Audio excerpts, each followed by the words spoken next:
All right, ladies and germs, we are here live for what could be the title changing hands at 126 pounds between Gary Tussell, Gardner Russell Jr., and Mark Mcgriddle, otherwise known as Mark Magsayo. Very interesting fight. We're starting the evening off with Tussell Bayadar against short notice opponent Lucas. That's Lucas with a K, like Kaleidoscope. So we see that Tussell decided to return to the featherweight division where he belongs. And, they had him go up there fight Chris Colbert. I don't know if you guys remember that. It wasn't that long ago. Tussell doesn't have the dimensions to really make it as a super featherweight. I thought that. Some interpreted the match and Tussell finishing the fight on his feet as an indictment against Chris Colbert's punching power. I don't know how I feel about that. I definitely see where they're coming from because Tussell Bayadar, he's not all that proven as a featherweight, much less a super featherweight. Thus, one would expect that if Chris Colbert is the real deal Evander Holyfield, he should have been able to dispatch him. Maybe that's a testament to Tussell's toughness. Maybe that's an indictment against Chris Colbert's power. Your guess is as good as mine as far as I'm concerned. It is too soon to tell. Iceman was good. AJJJ was good. Base the Kid was good. Tim Shee. SSB in the building. Don't Ask Me is in the building. I agree, don't ask me. Gary Russell Jr. fights far too often. That man needs a break. So Tussell is looking himself here. He's an aggressive guy, a scrapper, bit of a boxer puncher. I wouldn't describe him as a come forward pressure guy or a volume guy, but he's definitely got a mean streak. There is aggression there. Shoots the left hook, shoots the jab. Lucas tries for the body, safely gets out of the way of that left hook, but the jab is looking quite effective for Tussell Bayadar. JD was good. Mario Guzman was good. And I came across a rather intriguing bit of inside intel, inside information involving Brian J. Friedman, the attorney representing Terrence Crawford in his case against Top Rank and Bob Arum. It appears that this angle that he's taking with Bob Arum and Top Rank is an angle that he's taken before in reference to another fighter who I won't mention here, but a fighter that I'm sure you're all familiar with, in a lawsuit against what was his management. And it appears that Mr. Brian J. Friedman, he took this particular angle and it didn't work. It didn't work out for the boxer I'm describing. I don't know if it'll work for Terrence Crawford. I've discussed this case in great detail, my legal expertise, and near as I can tell, the burden of proof, as usual, is on the accuser. Bob Arum is innocent until proven guilty.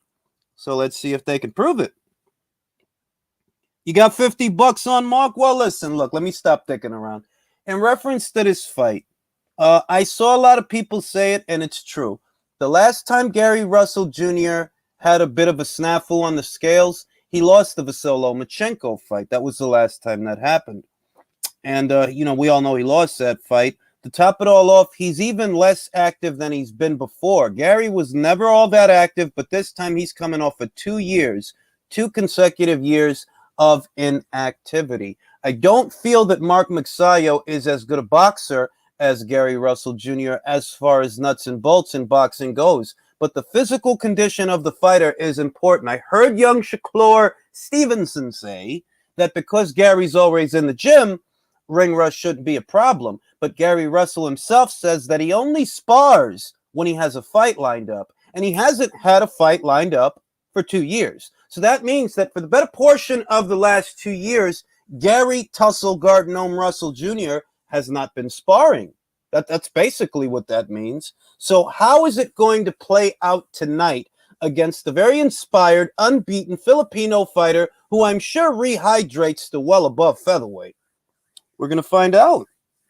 We are going to find out. I think a lot of people want to see the title change hands because Gary Russell's reign as a champion has not been eventful. A very sparse schedule of activity. For what it's worth, Gary actually has a solid resume. He does. Kiko Martinez, Jojo Diaz, Tussell Niambayayar. He's fought some good fighters. The problem is he doesn't fight them often enough. He's not a big enough name to where he can relegate himself in his career to fighting only once a year, making an appearance only once a year. He's not a big enough name to where he can get away with doing that. Thus, Gary Russell Jr. is not really a draw. Doesn't really pull in the fans. What do they have to look forward to? One fight a year against his mandatory challenger? I don't think so. So it's a very tricky situation. I'm going to open the chat to the panel. And listen, fellas, we're not going to have 10 people up here all trying to get a word in edgewise. All right, so I'm just going to let you know that now. I'm going to limit the panel to maybe 5 or 6 people the max. We can't have 10 people up here, myself included, all trying to get a word in. Francis says that Gary's going to get sent to the Broner bench. Currently, Adrian Broner is trying to get a fight over there at Matchroom. He's in talks for Conor Benn, but I've told you guys in video after video that I'm not holding my breath to see Adrian Broner fight under the Matchroom banner. He apparently wants a tune-up fight ahead of the Conor Benn fight. It's likely because Adrian Broner hasn't fought since the Giovanni Santiago fight. And the Giovanni Santiago fight, well, that was a year ago. So, you know, I don't know that Eddie's going to give him that tune-up fight. If he does give him a tune-up fight, if I'm Eddie Hearn, I would want assurances for my money that, okay, if I give you this tune-up fight, you move on from that to get to Conor Benn. Not I give you a tune-up fight, you get yourself a little payday, and then you walk off into the sunset back over to Showtime. No, we're not doing that. You know what I mean? So if I'm Eddie Hearn, that's how I would play it. Because for all we know, that's what happens with Adrian Broner. God knows he doesn't put on crowd-pleasing fights. Crowd-pleasing, entertaining fights that draw the fans in. For the most part, Adrian Broner the last couple of years has been more of an entertainer than a boxer. Hey, JJ. Hi, Ring. What's going on? Now, hey, how are you doing tonight, sir? I'm watching Tussell Niambayayar against Lucas, a short-notice opponent who seems out of his depth. He's getting pieced up. I don't think he'll make it past 6. Is that Poland Spring or is that Fiji? Looks like a Nestle water. Yeah, I like the Fiji. I'm very partial to Fiji. But yeah, yo, you know what I mean? Like Adrian Broner, if you know, I'm not against him getting the Conor Benn fight. I'm not, but it's just that if I'm Eddie Hearn, I'm gonna tell this guy, look, I want a 2-fight deal. I want to know that if we actually put money in your pocket for this tune-up fight you want to have, you're gonna have the Conor Benn fight. We're not just gonna give you a tune-up fight and then you leave the way that Amanda Serrano left after some of her tune-up fights, because that's what ended up happening. You know what I mean? You remember that, Jay? Oh, hell yeah, I remember that. I mean, that's why I just remember that article I tweeted to you that said ESPN was trying to push a narrative that's saying, like, oh, Jake Paul got in the fight. I'm like, that's bullshit. That's bullshit. He signed a multi-fight deal with Eddie Hearn a long time ago, and then she could have had the fight if she wanted it, but she walked away from it. Exactly. No, I'm glad that I'm not the only one that feels that way, because then I start to feel like a villain for calling the bullshit out. They're like, wait a minute, don't make it seem like she couldn't have got that fight before. She fucking had that fight before. And if she didn't go through with it, that was because of her. Whether she liked the money or not, that was still because of her. I mean, Katie was gonna give her purse, so she can get a full purse, and that was the highest career purse, wasn't it? Exactly, but it wasn't high enough. See, my thing is the lack of transparency. If she wanted more money, right, you don't have to vilify anybody to do that. But at the end of the day also, and I'm not one of these guys that sugarcoat shit, that's going to try to make it sound cute and try to accommodate everybody. At the end of the day, your marquee value is what your marquee value is. And if at that time, that's the price that they put on the fight, that was based on the marquee value you don't have. If Jake helped you get more marquee value, hey, cool, great, if he did. But I know at that time, no, you didn't command purses like that. The biggest purses you ever got were the purses they gave you. So you can't wag your finger in their face and say, well, you got to give me more money. It don't work like that. I mean, what cracks me up as well, I still haven't forgotten the shit she talked about Jake after the Nate Robinson fight. No, right? And now you want to do a 180 saying like, oh yeah, the best signing with him is the best thing. I like to dig up that quote and retweet that. Hey, remember when Amanda said? Yeah, like I remember when all of that YouTube sensation influencer fight stuff started. Amanda was criticizing that shit until she was able to make money from it. When she was able to make money from it, oh, now it's all good. Now it's okay. I see. But you know who else was also on the bandwagon? Regis Prograde. I recall him criticizing this one until he got a slot on the Triller card. Of course. Then he changed his mind to like, oh yeah, it's a good opportunity for boxers to get exposed. I'm like, wait, that's not what you were saying like a week ago, bro. Bro, everybody's got a price. Everybody's got a price. That's what I see. Everybody's got a price. What the hell just happened to my Showtime? Showtime East is showing the fight. Showtime West is showing Gladiator. I didn't click off the menu, so where is my fight? Why? Well, East and West, I don't really understand that. Bro, I don't even know. I mean, I didn't install shit on my smart TV tonight. I mean, I had to go. No, yeah, that's what I'm on. That's what I'm on, my smart TV. But this thing got a mind of its own. It's showing me Showtime East, Showtime West. I don't even be messing with none of that stuff for it to be doing that. But I mean, but just right quick off topic, I want Hooker to get that Conor Ben fight. I'd rather him get the fight than Broner get it, because we don't know what we're gonna get with Broner at this stage. I don't know. I think he might be washed. I can see, because I was talking to my pops about this the other night, and he thinks that if Broner got the fight, he'll beat Ben. I'm like, Pop, I don't think so. I think he gets knocked out, if I'm being honest. Yeah, I mean, not even at minimum. See, with Broner, because Broner's always had a very good chin. He's actually always had very good punch resistance, and that's one thing you got to give him. So even if he don't get knocked out, he gets outworked because he doesn't throw enough. He's literally looking for one punch to throw, like one photo finish, Kodak, and it's like, dog, like you're not going to win doing that shit, bro. You got to throw. I don't even think he could hurt Conor, really. I mean, it's just that I'm not saying Conor has a chin, but it's just that, like, I think like he's been so inactive, and I think his power capped off years ago because he shouldn't be fighting the welterweight. I mean, I think he was at his best at probably super featherweight or lightweight. I mean, on one end, I agree with you when it comes to that, but on the other end, I'm like, how many really big punchers and really big acid tests? And I'm not saying that he should have had them already because he's developing. These are developmental fights that he's having, but I'm saying that he hasn't fought a mean machine. You know what I mean? Like he hasn't. Yeah. I mean, if he fought like an Avenesian, then that's the test we need to see right there. If he could like look good against him or beat it like a David Avenesian. And I'm so ambivalent. I'm so ambivalent when it comes to that fight because on one end, I understand why Eddie is telling Frank to go fuck himself because it's not like Frank wants to make fucking Yard versus Bowati. You know what I mean? Like it's a two-way street. Everybody only looks at the situation one way, but it's a two-way street where Frank wants Eddie to do him a favor for David Avenesian. Hey, Eddie want fucking Joshua Bowati to fight Anthony Yard, but you don't want to do that. So it's like it's a two-way street. Bro, I love that fight. Two more big punchers? Come on now. Please, could we get that? You know what I'm saying? I don't even know. You know what the funny shit is? I don't even know if Bowati would beat Yard. I don't know that he. It's a great fight. Me either, bro. That's a 50-50. Yeah, like because the shit is Anthony Yard done. Yeah, he lost, right? Mm-hmm. But losses could sometimes make you better, bro. That's still experience at the end of the day. Nonetheless. So he could take that from him. The best guy that Bowati fought was Bolotnik, bro. The best guy that fucking Yard fought was Kovalev. Eddie or Bowati pissed their pants when the Vlasov fight. I don't believe he was injured. I really don't. They got shook. They got shook. But Vlasov was about to whoop that ass. That's how I feel. That is yes, how he was. Feel. That's how I feel. Like, and really, I don't know why they made that fight. Like, bro, y'all really gonna put him in there with Vlasov? Did y'all see the Joe Smith fight? I was saying like, oh shit, this is an interesting development. I'm like, but really, like, damn, this might be a step too far, bro. That was the same. That was the same fit. What's good with you, Chris? Hey, who's good?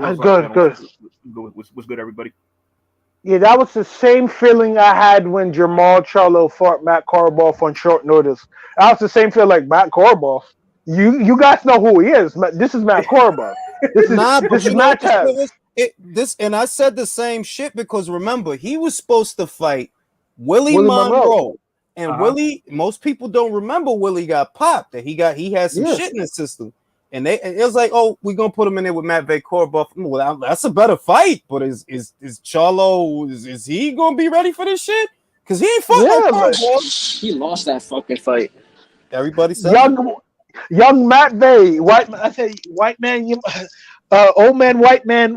Matvey was hitting him with that left hand. He could not miss.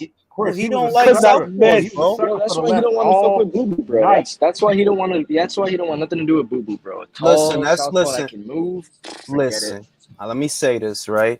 That's why neither of the Charlo brothers ever fought Lara. I don't want to hear that. Oh, my trainer, your trainer. Listen, bro. Sergey Derevianchenko and Danny Jacobs had the same fucking trainer, and they still fought. So I don't want to hear that shit. All right. Hold on, I'm not done. Neither of the Charlo brothers ever fought Lara, and that's a quality scalp. It still, in some ways, is a quality scalp at 154. Neither of them ever fought him. You see how fucking Jamal looked with Matvey, that he looked like doodle. He couldn't miss him with the straight left hand. What do you think Demetrius Andrade to do to him? I'm fucking telling you, man. And that fight ain't never gonna happen. Dog walk him. Bro, he was like Andrade was telling Julius, I was uppercut dude to the moon, boy. What he did to Liam Williams, uppercut, left hand, uppercut. I said, God damn. I've been hit with them shits before. That's all I'm gonna say. They're not nice. They're not nice at all. The situation has changed because this is the thing, and I want to preface that entire fight with this, right? I didn't think that the WBO was gonna fucking order that fight so soon. Like, I didn't think that. I honestly believe, well, you know, he just satisfied a mandatory in Liam Williams, so it's probably gonna be a year before they order him to fight Yanni back. It'll probably be another year because he just fought a mandatory. But because the fight is happening ahead of schedule, if it happens, I think that increases the likelihood that Andrade might actually win. Yeah, I was saying before, the longer it takes, the better for Yanni back because he's younger and Boo Boo's getting older and his style, you know, he's a mover, he needs his legs, so he gets older, his legs go, that's it. But nah, exactly. And let me tell you this. If Demetrius Andrade beats Yanibek, they're gonna say, "Oh, Yanibek, it was too early for Yanibek." Expect that to happen. It's not that. Wait a minute. Everybody has to calm down one at a time. All right. Now, first thing, this is why I say that. My prediction was based on a year being a year passing before Yanni Beck actually gets to fight the guy. And I figured, well, in that year, you know, he's going to rack up more experience. He'll probably have 2 fights before he fights Andrade. But he's going from the Endom fight where he won, and he won how I said he would win. I think we all picked him to win that fight. Yeah. I did. Yep. But tell me if I'm wrong that he looked robotic. He did. Everything was straight. And when he would throw up, if he would even learn how to throw an uppercut, he could do it at close range to like the chest or something. But he doesn't even throw body shots, bro. No, I'm like, dude, you don't even. And I noticed that shit too. Body punch. And he did. He did towards the end. He did towards the end. It's just that, like, bro, you see that the guy's moving, right? You see this guy's a mover. Go to his fucking body, bro. Instead of chasing him around the ring, go to his body. You know what I was thinking too? I need to look at this, but I'm pretty sure. Look, Yanni Beck likes like short punches. I want to say kind of, or like just straight shots. I'm like, Boo Boo. I think he has longer arms. He's taller, better legs, and they're both southpaws. So I'm like, Yanni Beck has to catch him clean. I think if Yanni Beck catches Boo Boo clean, he might drop him or like hurt him. But I don't know. I'll say this. Win boxing match. Yanni Beck is not an according to Hoyle pressure fighter. What he is a boxer puncher.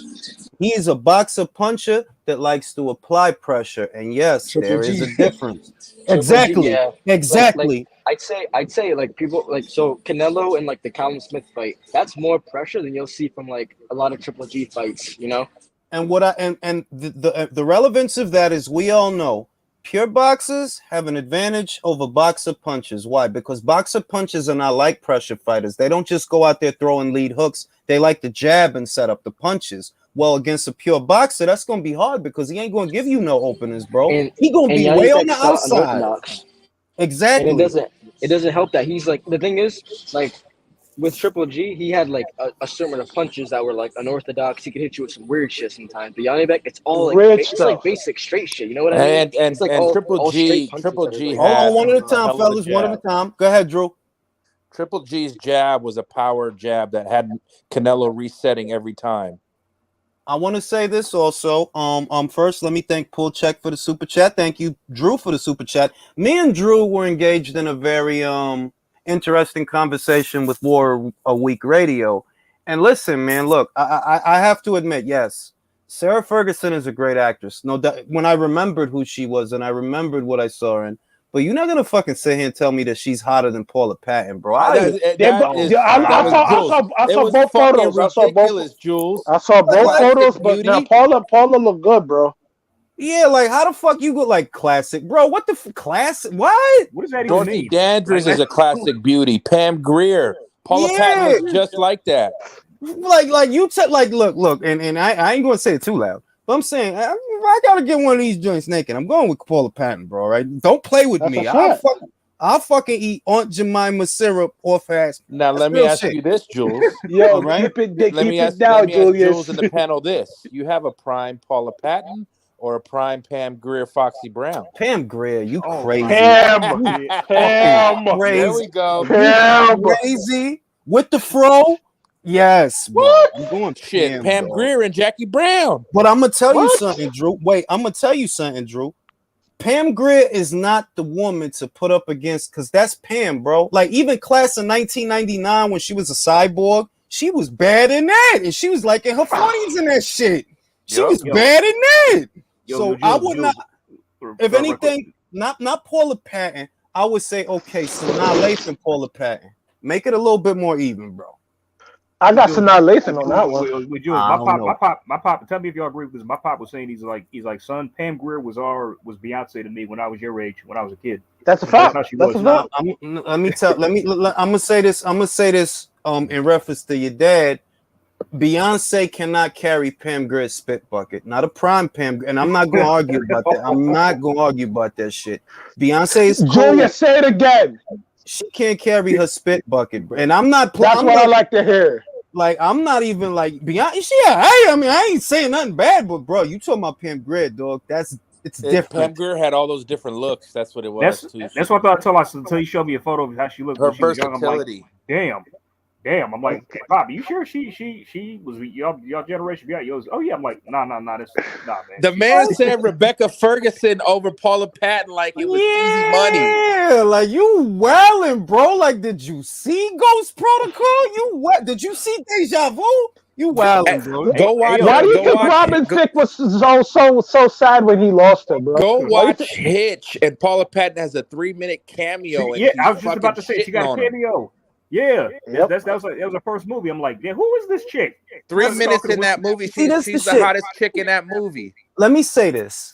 It's not that Rebecca Ferguson ain't a bad joint. Like, in all honesty, she is. If you She's really gorgeous. watch, I literally bought Dr. Sleep on my Prime just to watch that shit. Like, let me see that shit again, because I remember that was a really good fucking movie. I watched it before this card, right? And like, yeah, she's bad in that shit. Like, honest to God, like, yeah, like attractiveness, like, yeah, she's bad in that. But chill, bro. All right, that's it's close between that. But chill is hilarious, you know what bro. I think? You know what You're I think? hilarious. I think when a woman just oozes that sex appeal overtly, some men can't handle that, so they'll go to the safe pick. I agree with that. because Rebecca's hot. She's a good-looking woman. She's just in her movies, her picture, she doesn't give off that I'm a bad bitch. Well, you know what this shit is? It's like, and I'm gonna say this, and I'm not for any women that are listening to the podcast tonight. You know, I don't want to sound like I'm objectifying anybody, so please don't take this the wrong way. But I'm gonna say that when you look at a joint, you gotta be equipped to deal. Like, you gotta be. I ain't trying to say too much, but you have to be able to handle what is there. So that's like you got to be able to handle that. So when you look at that and say, yeah, you're like, that's my speed, I can handle that. And I look at Rebecca's alright, little bunky, nice little titties and stuff. Face, it's nice little face and everything. No, and it's not, and I don't want to imply in any way, shape, or form that she's not a bad joint. She's a bad joint to someone, and that's the point. That beauty is in the eye of the beholder. But when you look at a Paula Patton, right? That's like you gotta be able to deal with the shit, yo. You know what I mean? Like you gotta be able to afford a fast car, you got to be able to handle that. And And I my think, whole hold on, my and whole I'm gonna say, point. I go ahead. think that some guys know in their heart of hearts they can't handle certain shit. Yes, and my whole point was they're both gorgeous women. My point Exactly. was Paula Patton is the universal cover girl knockout type. I agree with that. She could smile with her eyes, bro. Exactly. With her fucking eyes, bro. All right. That's And not everyone can do that. I can't. Well, I could do that. I ain't going front. I'll be doing that too. He is an alien, y'all. He's a shape-shifting alien. Nah, I don't shift my shape, but I shift my bank account from bigger to bigger. I do that. And but because Paula Patton don't get enough love on it. Like, y'all better chill. Be Paula Patton had bad motherfucker, man. Like, chill. Be like. And she's a fellow alumni of mine from USC, so I gotta stick up for her. You know what I'm saying? Paula motherfucking Patton. Who else? Quick about Paula? I want to say this. Taraji P. Henderson is bad in an approachable way. I stand, but like she's not like and once again, I'm not trying to shit on anybody, but I just mean like she's bad. Like she got the tools and the skills for the pound for pound list, but she's more approachable. You know what I mean? Not like who's not Rihanna is not approachable, bro. Like she's gorgeous. Oh my god. Dream. But yo, Julius, what you're saying let a this prime Harlem Jules run into Rihanna, not married. I can't. I would have to approaching. Stop it. No, I am, of course, but I know I'm gonna fail. But yeah, I'm gonna approach. You gotta shoot your shot, bro. That's attitude. You talking about in terms of attitude. That's not in terms of beauty. Jules is walking up to that Rihanna like Manny did in Scarface to go show his tongue like a lizard. Real shit, yo. He's walking up smooth like. Remember how Manny started strutting up there? Real shit, yo. I know. That's a fact. Yo, Tussell still ain't get this guy out of there. I hate. We gonna get ring IQ on the back of chicks' asses. I'm gonna make a special tramp stamp. It's gonna be real special, real nice for the ladies. But could we all agree that Robin fucked up? I mean, yeah, he fucked up, but at the same time, I don't. You know why I don't weigh in on that, Jay? Because I don't know what led to it. Like sometimes a motherfucker just get tired of some shit, and motherfucker get tired of some shit. I don't know what she like behind closed doors. I thought it was the Miley Cyrus incident, but fellas, we've all been there, and women have been there. You get tired of the same pussy and same dick sometimes. It ain't. You know what? Listen. Yep. That can be worked around. The shit is that in long-term relationships, a lot of times, and I'm not gonna put it on her, I'm not gonna put it on him in general. You'll see that they stop trying. You get too comfortable. There's too much familiarity. There's no air of spontaneity. And it's not just that it's the same shit. It's that when you first get with a joint, you super nice. Hold the door. Mm-hmm. Pay for this, pay for that.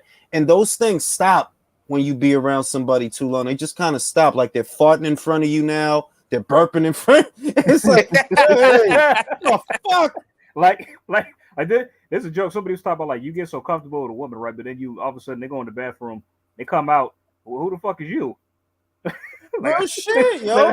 Maybe Robin didn't like having Nerf gun wars. I mean Paula. The other thing is you gotta personalities gotta gel, and I also noticed that most people seem to get together just because of the aesthetic beauty. And what I notice about that is, all right, you are dooming your relationship to fail because aesthetic beauty, and sex, even that, it can't be the foundation of the relationship. All that shit at the 3 months is gonna be regular. It's gonna all be Reggie. It's gonna fade into the background, and you're gonna strip them down to just the people that they are, and they have to gel. The personalities have to gel. A lot of times, the reason they don't is because, only reason you got with that bitch is because she looked good. Only reason you got with that motherfucker is because he's a good-looking motherfucker. Well, that can't be the foundation of the relationship. I got a question. Julius now going to be in the manosphere? For Jules in the panel, what was y'all initial reaction when you heard the Chocolatito Estrada news? Oh, I mean, you want the real reaction, bro? Estrada, listen. Motherfuckers in their heart know. They know in their heart. He knows he didn't win that fight. He knows. And he knows that he's less than 100% ahead of this fight. And it's not the COVID. Like, I seen the bullshit. They suspect. Motherfucker, you even know or you don't. Because you basically saying that I didn't have a good camp, so let's postpone the fight. That's literally what he's saying. Oh, I didn't feel good in camp, so let's delay the bro. You can't do that. That's crazy. I just heard of it just right now. Y'all just told me this. I didn't know that it postponed.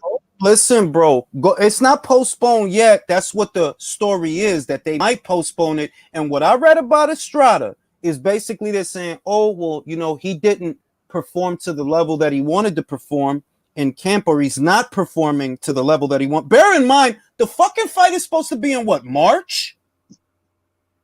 Ain't it supposed to be in March? Yeah, March 5th, right? Bruh, it's a whole month. We're 5.5 weeks away. March 5th. March 5th. So how you gonna say, well, I'm not performing the way I want to perform, and it's a whole month between now and March, bro? You're not saying I got COVID and I can't fucking do my camp. You saying I'm not performing to the level that I want to, and I suspect that it's COVID. Bro, you can't do that, bro. We can't delay a whole fight, a whole You gotta card. either have it, and you gotta have it like 100%. You can't just say, "Oh, I don't feel good." He's just getting washed in sparring. You just don't want to get washed in the fight. It is what it is. But let me ask you a question. I'm gonna start with Eson, then I'm gonna go to Drew, then I'm gonna go to Chris, and I'm gonna go to Jay. Eson, do you think Chocolatito can pull another performance like that out? Yeah, I think you might stop him this one. Yeah, motherfuckers are some real motherfuckers saying shit like that. Yeah, look at the 12th round. Look at the 12th round of their last fight, dog. Leo, can Chocolatito pull out another performance like the one we saw the last time? Honestly, I don't think so. Mm.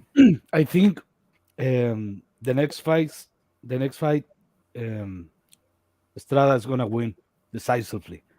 I don't know if it's gonna be a knockout, but he's gonna win clearly. Because when I saw the second fight, I was watching the fight and I really wasn't seeing what you guys were seeing. You feel me? I wasn't seeing Chocolatito dominating those rounds.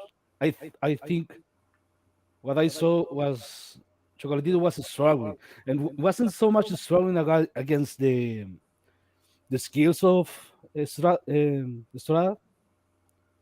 was struggling against the power. I think Chocolatito's punch resistance is not there anymore.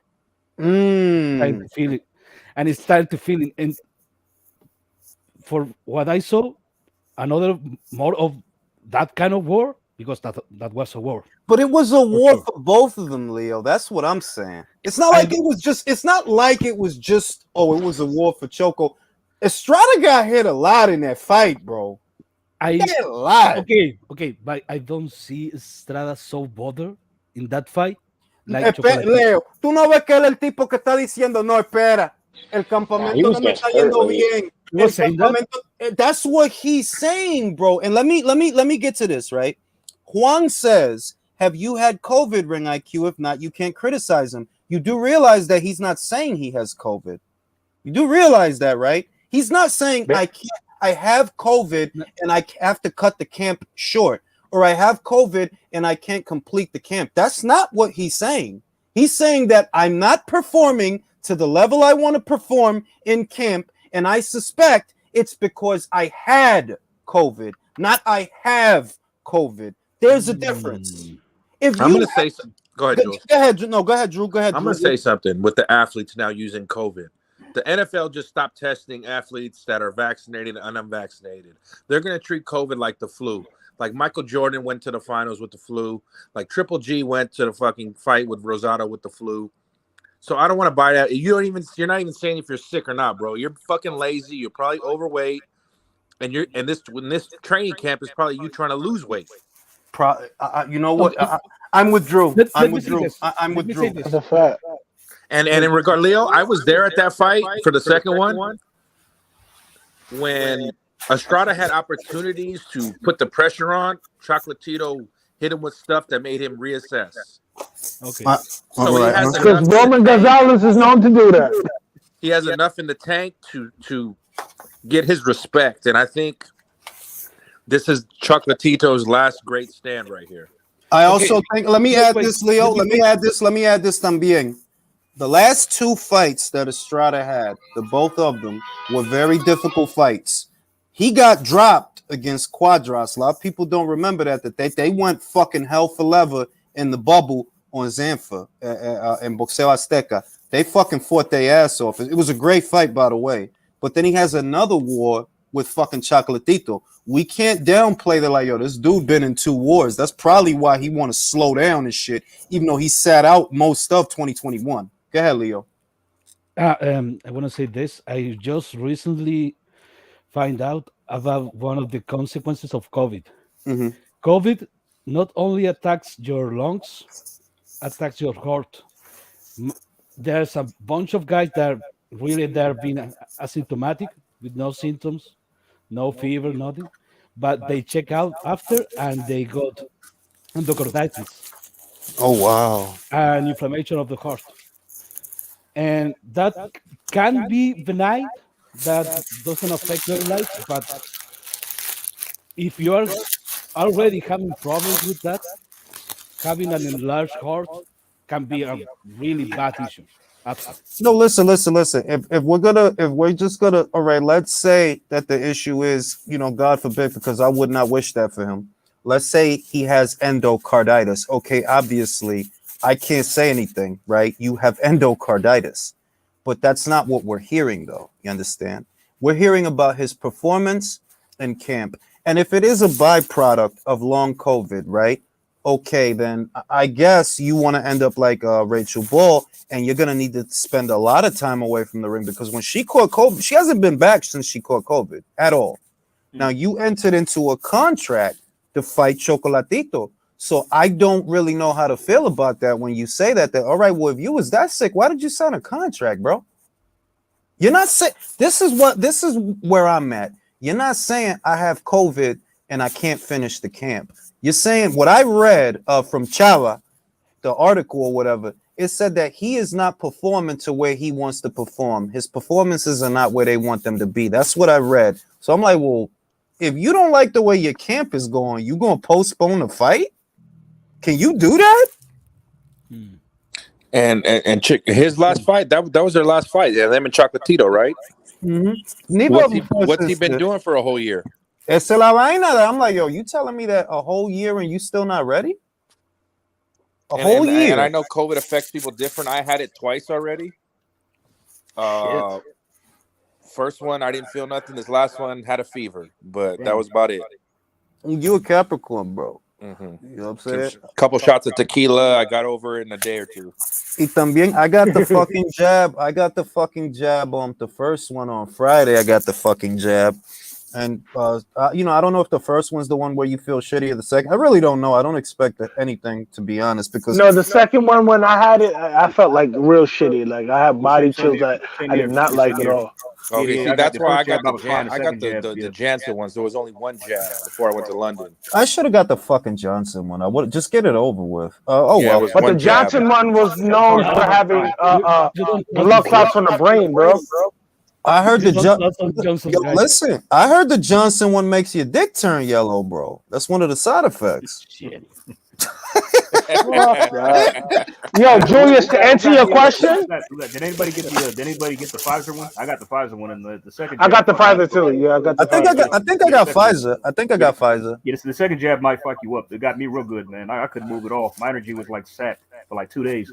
Oh shit! I don't. Now I'm fucking scared, bro. We'll see. You'll be alright. You a Capricorn, right? You tough, right? I am tough. I'm gonna be alright. All right, but like I was saying, to answer your question about Chocolatito, I thought he was done after the Shrishket knockout. Yeah. What did he did? He beat up on Kyle Yafai, and I thought Kyle Yafai was gonna beat him. No, I ain't not only. I knew he was gonna be Khalid. Khalid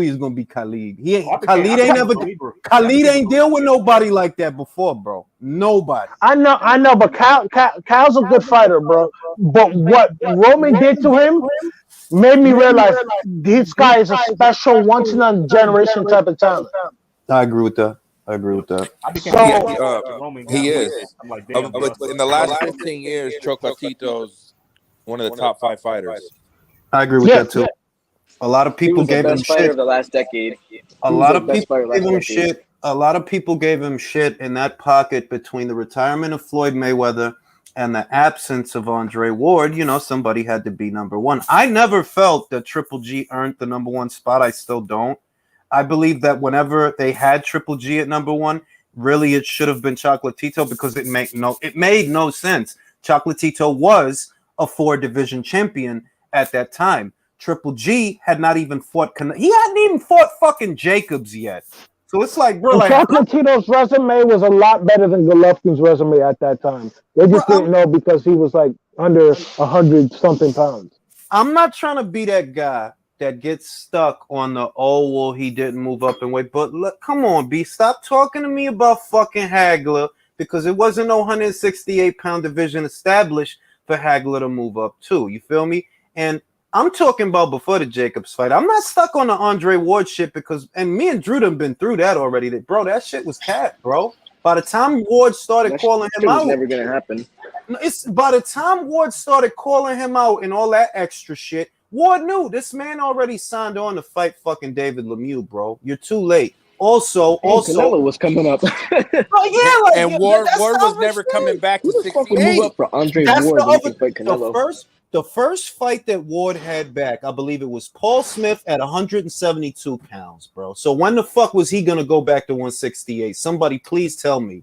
That shit was cap, bro. It was cap. And from what I heard, from what Steve told me and a couple other guys, HBO was like, okay, you don't get a tune-up. That's your next fight back. And Ward wanted a tune-up. Yeah, I remember that also. I remember it was cat, and it was just look. Triple G became polarizing, where to me he should not have been. If there was any polarization of Triple G, it should have been limited to the Canelo Alvarez situation. Because if there's a big fight, naturally there's going to be polarization. But Andre Ward was never a big fight for Triple G, and I ain't about to sit here and pretend, bro. Kovalev fought him, and what did it sell? What did it sell? That it was a big like 100K. Kovalev had $0 on his fucking purse for the commission, bro. Ridiculous, bro. I think what it was, though, Jules and the panel was they were just jealous that the Mexicans hopped on Triple G. Yeah, he was out selling Ward in his own home state. Yeah, but it's stupid. It's like, listen, I know it's you stupid, gonna get but mad at because what I saw it, the way that I saw it, the lens that I saw it in was what you're mad that people enjoy Triple G's fights because that's really what it boils down to.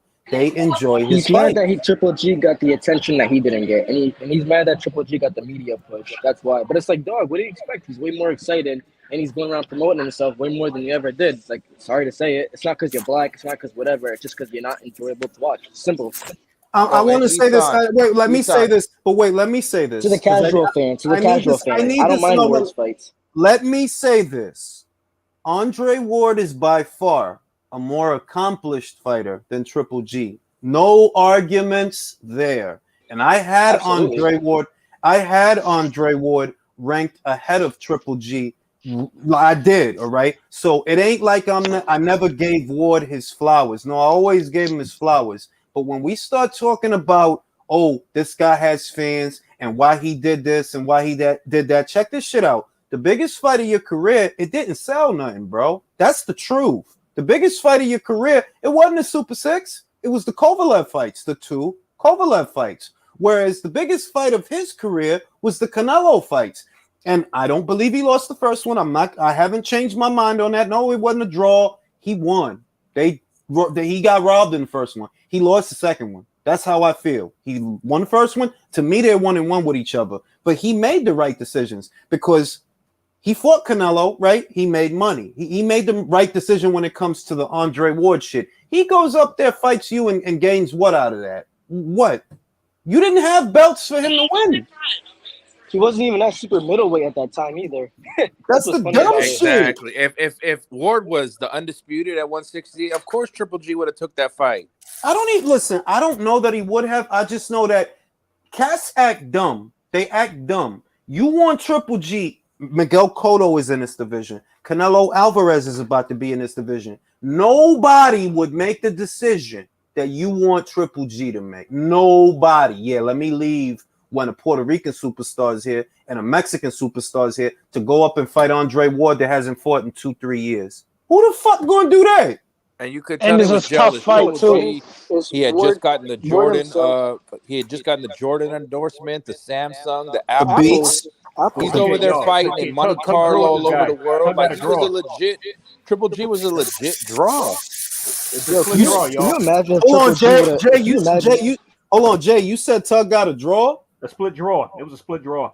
Bruh, they fucked Tug up. Bro, they fucked Tug up. And I've been saying it for 2 years, Jay. I've been saying, you don't have no fucking prospect that ain't got 20 fights yet sitting around, bro. You don't do that. They fucked him up, bro. It's whatever he was gonna be, I guess he is that. Whatever he was gonna be, I guess he is that. Getting this guy out of there in the first few rounds. Oh, and Isan, Durant does beat Canelo at 54, so stop it. Don't you cut that shit out, bro? Let's Durant smokes Canelo at 54. Chill. I don't know what y'all talking about. Y'all need to chill. Y'all need to chill. Yo, I never said he wouldn't win. Let's not put that out there. I ain't say that. I actually think Durant would handle Canelo easy. Let me say this, all right? Wait, y'all talking about 54? Wait. Hey. Let's chill. Y'all talking about 54. All right. I'm going to say at 60, Canelo gets him. If the Canelo, stop that shit. If the Canelo... No, bro, Iran boxing is better than Canelo at 60, in my opinion. Y'all wilding. If the Canelo that fought Golovkin the second time shows up, and the Duran that fought Hagler shows up, my money's on Canelo, bro. You're bugging. You're bugging. Real quick, Jules. Is it Canelo? Is it a 15 or 12 round? Here you go. 15. I'm taking Durant. 15 fucking rounds, bro. Ain't nobody fighting 15 rounds no more, bro. Canelo is a 12-round fighter. Let's understand that. 12-round fight, bro. I go Canelo, bro. Duran. You have to understand this. Marvin Hagler was down in that fight, bro. He was down in that fight, and he had to pull it out within the last 3 rounds. What?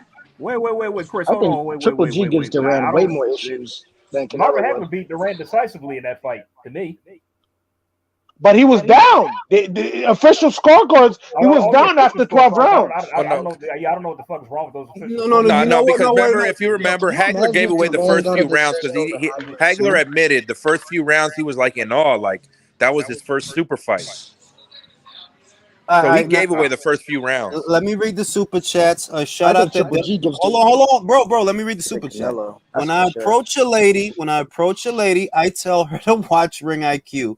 Doesn't help me score, but she knows I know where to go for today's top boxing news. I appreciate that, bro. Shout out to D Styles Hispanics causing panic. I'm real fucking nervous. You know what I'm saying? And shit, yo. But I can't believe Tug actually just got I do think Canelo would knock Tommy Hearns out, maybe though. I could see that. Believe it. I can see that. Depending on where he's at. But I could also Tommy will lay Canelo out. Are you kidding me? Tommy will lay him out. Bro. Look, I don't like trust Tommy's chin, bro. That's my thing. I don't trust his. That's it. Yeah, bro. Yo, are y'all watching this? Jim Gray really checked the referee, and the referee's really lying, saying, I don't see the punch that knocked him down. Bro. If you don't see the punch that knocked Tug down, you don't need to be a referee. That's how I look at it. That's how I'm cooking right there, man. You know, I seen that referee before, too. I forgot, but he was in some bullshit before. I remember that dude. Is that Russell Mora? Wait, is that the guy who got punched by, what's his name? Who took a cheap shot at him? It was a fight on the those two heavyweights. Is it that same guy or is it somebody else? It's that fat Spanish dude that looked like he worked for the MTA. It's that dude. It's that ref. It was Felix Faust versus Igor Kaladze in that slugfest, and like when the fight was waved off, Kaladze took a cheap shot at the guy. Then he's like, "What the fuck is wrong with you? What are you doing?" You know what Tug is thinking right now? Tug is thinking right now, I should have signed the Top Rank, B. My career is just fucked up. And I don't want to hear none of that lawsuit bullshit. Because listen, man, this dude was a prospect.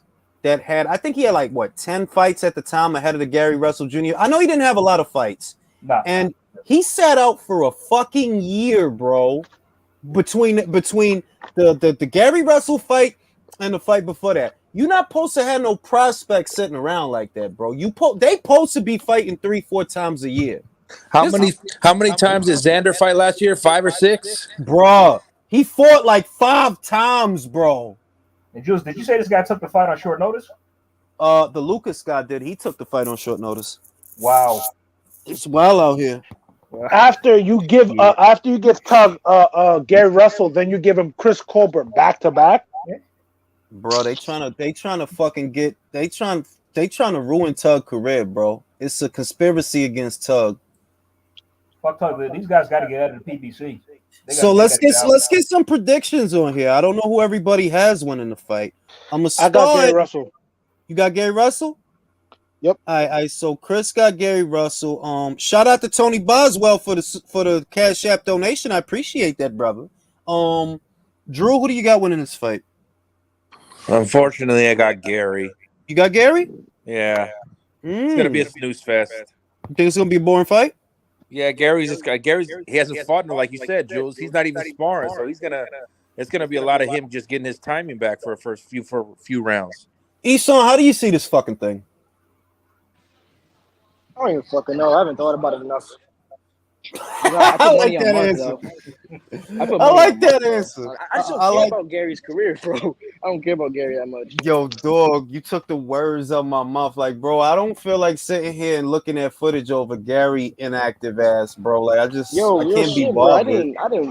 I didn't bother putting no thought into it. I just see him miss the weight and all that bullshit going on. So, you know what? I'm put 50 on Magsayo to win. Fuck it. Jay, who's winning this fucking fight? Unfortunately, I got the Garden Gnome. But I don't want him to win though. I hope Mark knocks him back to the land of Oz. So, it's just I got Gary. You should win. You should win. But then again, we don't know about the ring rust and I got Gary. I got him winning. Let's see, man. I don't know. I feel, you know what I feel like? I feel like if he's gonna lose, we're gonna see it in the first round. If we're gonna, not that it's gonna end in the first round, but if he's gonna lose, we'll know early. We'll know early, based on how he goes out there and look. Because like a lot of people have said, which is true, the last time Gary had like a little snafu on the scales, he did lose to Vasyl Lomachenko. So, and they made him shave his beard, bro. I'd lose the fight just because of that. If a motherfucker made me shave, you know, Freddie Roach made him shave. Fucking bullshit. What the fuck does that have to do with taking punches, bro? Like, why would you want me to shave? Like, no, Freddie, fuck you. Fuck, I got to shave. I love the gamesmanship, though. I mean, I like the bullshit because I get to watch the bullshit. But that's fucked up. You know how long it take a man that size to grow a beard that big? That beard is almost as big as his body. Yeah, ain't shit. Leave that man alone. That dude is it was a good fight. My trainer's fighter was on the off TV card. He went to 8-0 at Super Bantam. Oh, that's what's up. He's a Japanese guy, Bantam. They call him El Cuetero, but he's a Japanese national living in LA. So he's 8-0 now. Oh, shout out to him. Shit, congrats, yo. Tim Sheehy says, low-key forgot Gary was a champ until I saw him make his annual appearance on Boxing Scene. Yeah, yo, motherfuckers really be forgetting. And I'm not saying that shit to be funny neither. I'm being dead ass. And Jules, where's Gary's brother? He whooped dude's ass on that card at the StubHub. How long ago? Was that 8 months ago? He gonna fight Victor Pascal, yo. They need to keep him active. He about to get active with Victor Pascal, yo. I just seen the shit from Mike Coppinger. He about to fight Victor Pascal. When's the last time Postal fought Ramirez? Was that his last fight? Bro, I think it was. Oh shit, that was like 2 years ago. Damn. Let me see. Hold on. Let me see. I think it was though. Like I do think that I ain't heard shit from Victor Pascal in a long time. Damn. But that's the next fight, though. I know that. I know that. That's the next fight. Yo, it really was, yo. Whoa, man. Well, he about to get the shit beaten out of him. Victor Pascal. Last time he fought was August 2020. I'm not convinced. He about to get fucked. I'm not convinced that he lost to Ramirez, by the way. A lot of people ain't.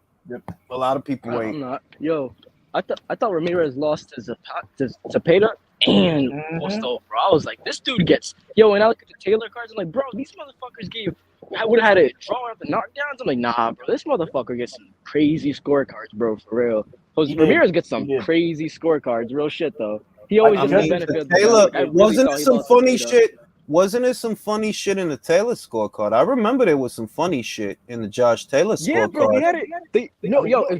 If Josh didn't knock him down, it would have been a draw. Oh wow! They had it 114. They had it 114 to like 112. Wow! I think Josh won. I think Josh won the fight by 1 point. I'm not on the scorecards, if I'm not mistaken. Fellas, by 1 point. Do you Yeah, think Gary wants? It was 114, 112. Do you think Gary wants some outrageous $2-3 million to fight Leo? Well, let me say this. That's possible. You understand? It is possible. But what I'm gonna say is that there's no argument where Gary's in the right. There's no even if what Leo said is true, right? Let's entertain that maybe Gary Russell wants $2 million up front or $3 million up front for a Leo Santa Cruz fight. My guy, you don't deserve it. I'm sorry. Who are your fans, bro? How often do you fight that you think like, no, you don't deserve that? You probably should get $1 million up front and 50% of the pay-per-view upside if there is an upside. But realistically, you are not in a position to make demands. If you wanted to be in a position to make demands, you would have took Eddie Hearn up on his offer, beat Josh Warrington, and became a unified champion. So when you come to the table with Leo, you're like, listen, I'm a unified champion. He's not. All right. Now I got $1 million from Eddie, so I want $2-3 million from you. Then you could do that. What you did was reject the money to not do shit. So you're not in no position to make demands. The man said that was $1 million was a slap in the face. To not make no fucking money all year. That's some clown shit. That's the clown shit with this shit, man. Like, bro, how you gonna say $1 million is a slap in the face when you ain't fight shit all year? The last time you had a fight was Tug a year before they made you that offer. It's clown shit. Like, nah, I can't get behind this shit. And I know it's not good for the division. Leo and Gary are literally, between them, they are killing the fucking featherweight division, bro. Killing that shit. It's the worst division of boxing. Featherweight, featherweight's been worse than middleweight. Listen, Leo get away with too much, and I'm sick of this shit because fucking Konsu versus Josh Warrington didn't happen. Why? Because of Leo's bitch ass. That's I hate that motherfucker. I can't stand Leo Santa Cruz, B. I hope you don't even say anything. Carball knocks his ass out. And the sad thing, the featherweight usually is the jumpstart to a great career. All the guys that have ran through featherweight is a who's who of Hall of Famers too. But not these two. It's That's fucking disgusting. But not with these two. How is 126 worse than 160 at the moment? Let me tell you something, bro. How the fuck you put Luis Ortiz and Charles Martin on pay-per-view, but you sat on that? That's fucking nuts, bro. You serious? Yo, bro, the logic that PBC uses is disgusting, bro. So these people need to be lobotomized, bro. Real talk. They need to be lobotomized. They have been lobotomized. I think they have. When you put you gotta throw them off of cliff, Barrios. When you put Thurman versus Barrios on pay-per-view, Areola versus Ruiz on pay-per-view. That was kind of a good fight, though. I ain't gonna. Nah. Hey, yo, Jules. I mean, the lengths that Keith is actually going to try to sell this fight. Did y'all see his interviews on Fight Hype? Dude, it's bro. It's I can't listen, Jay. I can't listen to that dude, and I'm not even playing. Like I literally cannot listen to him. B. Keith is such a bullshitter, bro. When he talks, he's like one of those motherfuckers that like at the cookouts. It's like, bro, stop talking. Stop talking. Dude, Eastside, he's talking like it's like, who the fuck are you trying to kid? You fucking idiot. Like, who remember DJ Clue? When's the last time Keith has a KO? Bro, who remember DJ Clue? Come on, bro. All right, who remember State Property when he was like, yo, you know how I get down? No. All right. Well, I let me remember. just- I remember when Beans weaved your shit and blooded up your lip. I remember that. I'm gonna say this. Yo, Keith Thurman is the DJ Clue of boxing, bro. You are just That's fucking OD. cringe, B. Keith Cringe. Thurman's Yo, last yo. knockout, actual What knockout. happened, man? Keith's actual last one-time knockout is in fucking 2013 to Diego Chavez. Listen, bro. I'm gonna put it to you another way. It has been 4 different presidential administrations since Keith Thurman knocked the motherfucker out. It's been like 4. That's wild, bro. I mean, just here's my impression of Keith trying to sell that fight. We got a great fight on the undercard. It's jam packed. I'm like, oh my, it's like, bro, just cut the bullshit, bro. Sound like a used car salesman, bro. With that Bro, list, after with that- giving a with that speech- list. After giving a speech about how he don't want to take people's money and he would literally rather that everybody watch his fights on free TV, you the same. That's why I can't get down with them. Like, bro, y'all don't got no shame over there, bro. Ain't no That shame no over integrity. there. Yeah, like ain't no shame. Like, bro, you Subriel literally, Matias. literally gave a speech about how he wants shit on free TV. Now you giving a speech about how this is such a bro. Get the fuck out of here, bro. Just get the fuck out of here, bro. Wait, Yo, fuck Matias that would- fight. We're not buying it, and it's gonna tank. There you go. Moving on to the next one. Matias would have dog walked DSG, bro. Get the fuck out of here. Yeah, He would have Oh, dog walked Danny bro. Garcia, bro. You know, I'm not. Jules pointed something out a couple months ago, and I've noticed that I saw that Tim Bradley interview on the 3 knockdown rule. It's crazy. It's only American fighters and fight fans pushing for Canelo to fight Benavidez or Charlo. Yeah. Literally. Benavidez doesn't bring nothing to the table in terms of legacy. It's just crazy that they think this dude's a boogeyman when he hasn't shown no elite skills. Listen, and I'm gonna sound like a broken record. It's not that I'm against Benavidez getting the fight. What people need to understand is if he gets it, cool. If he don't get it, cool. Why? Because you're not special, bro. You don't stand out. Let's say he picked Demetrius Andrade by some chance. Okay, I ain't gonna be mad at that. What we supposed to act? We supposed to get mad? If he picked Andre, we supposed to get mad? If he picked Bivol, we supposed to get mad? Listen, fellas, Joe Smith Jr. got 10 times the resume that Benavidez got. And if Canelo pick him, I'm okay with that. Does David Benavidez have a Bernard Hopkins on his resume? Matter of fact, I ain't even going to say that because Bernard was old and inactive. I'm going to put it another way. Which one of these guys that they caping for was the underdog with the bookies 4 times and still won? Yo, That's motherfucking Joe Smith. The thing is, Jules, none of these dudes have a Danny Jacobs or David Lemieux on their fucking resume. Bro, they ain't got I ain't going. Well, Jamal does, but still, my point is, Canelo beat a prime Trout. I don't give a shit. By the Undefeated. time Jamal and Jermel fought him, he was already fucking old, bro. Fuck out of here. Canelo took his own undefeated. You know what I'm saying? You know what I'm saying? Yo, if we being real, Charlo doesn't even have a Daniel Gill on his resume. That shit crazy. That shit is dead crazy, Yo, ain't it? Gill was unified. You don't even have Yo, a. motherfuckers he- forget he- Gill was unified. He don't have a though. Martin Gill was Murray on his unified. fucking resume. You don't even have a Sam Solomon on his record. That's crazy. Listen, Yo, y'all motherfuckers stop playing because he got a Matvey Korbov on his resume. He just ain't deserved the victory. But he got did. Dominic Wade. He could wear it, right? Jules, Prime Andy Lee. Easton posed this question. I want to know what you think. The Prime Andy Lee at 160 versus the Charlo 160. Andy hit him with one of them right hooks, boy. Now, hold on, let me think about it because look, Jamal's not a terrible boxer. Let's not go too. He's not terrible. Facts. He's basic. But Is Andy what wasn't bad. Andy wasn't bad, and bro. that's what I mean. Like Andy wasn't bad. Andy wasn't bad, but that's close, bro. Charlo versus Lee is close. Yeah, I kind of Charlo versus Quillen. Because Bro. Prime Chavez at 160 beats Charlo. Talk about Chavez Jr. Junior. Yes. Yeah, I agree. I agree with that. Yeah, I agree with hell that. yeah, I agree with it'd that. be too much for him. Because It'd of be the way too much volume. for him. Yo, Because of the volume. I picked Munguia to beat him right now because of volume. Yeah, thank you. Because I said that a couple, like I'll say 2-3 months ago, that it's not that he's, Munguia is not a better boxer than Charlo in terms of jabs and nuts and bolts and shit like that. He not. But Charlo as a physical specimen, I feel like, yo, you've been at middleweight too long, bro. You've been there 4 years. You not little.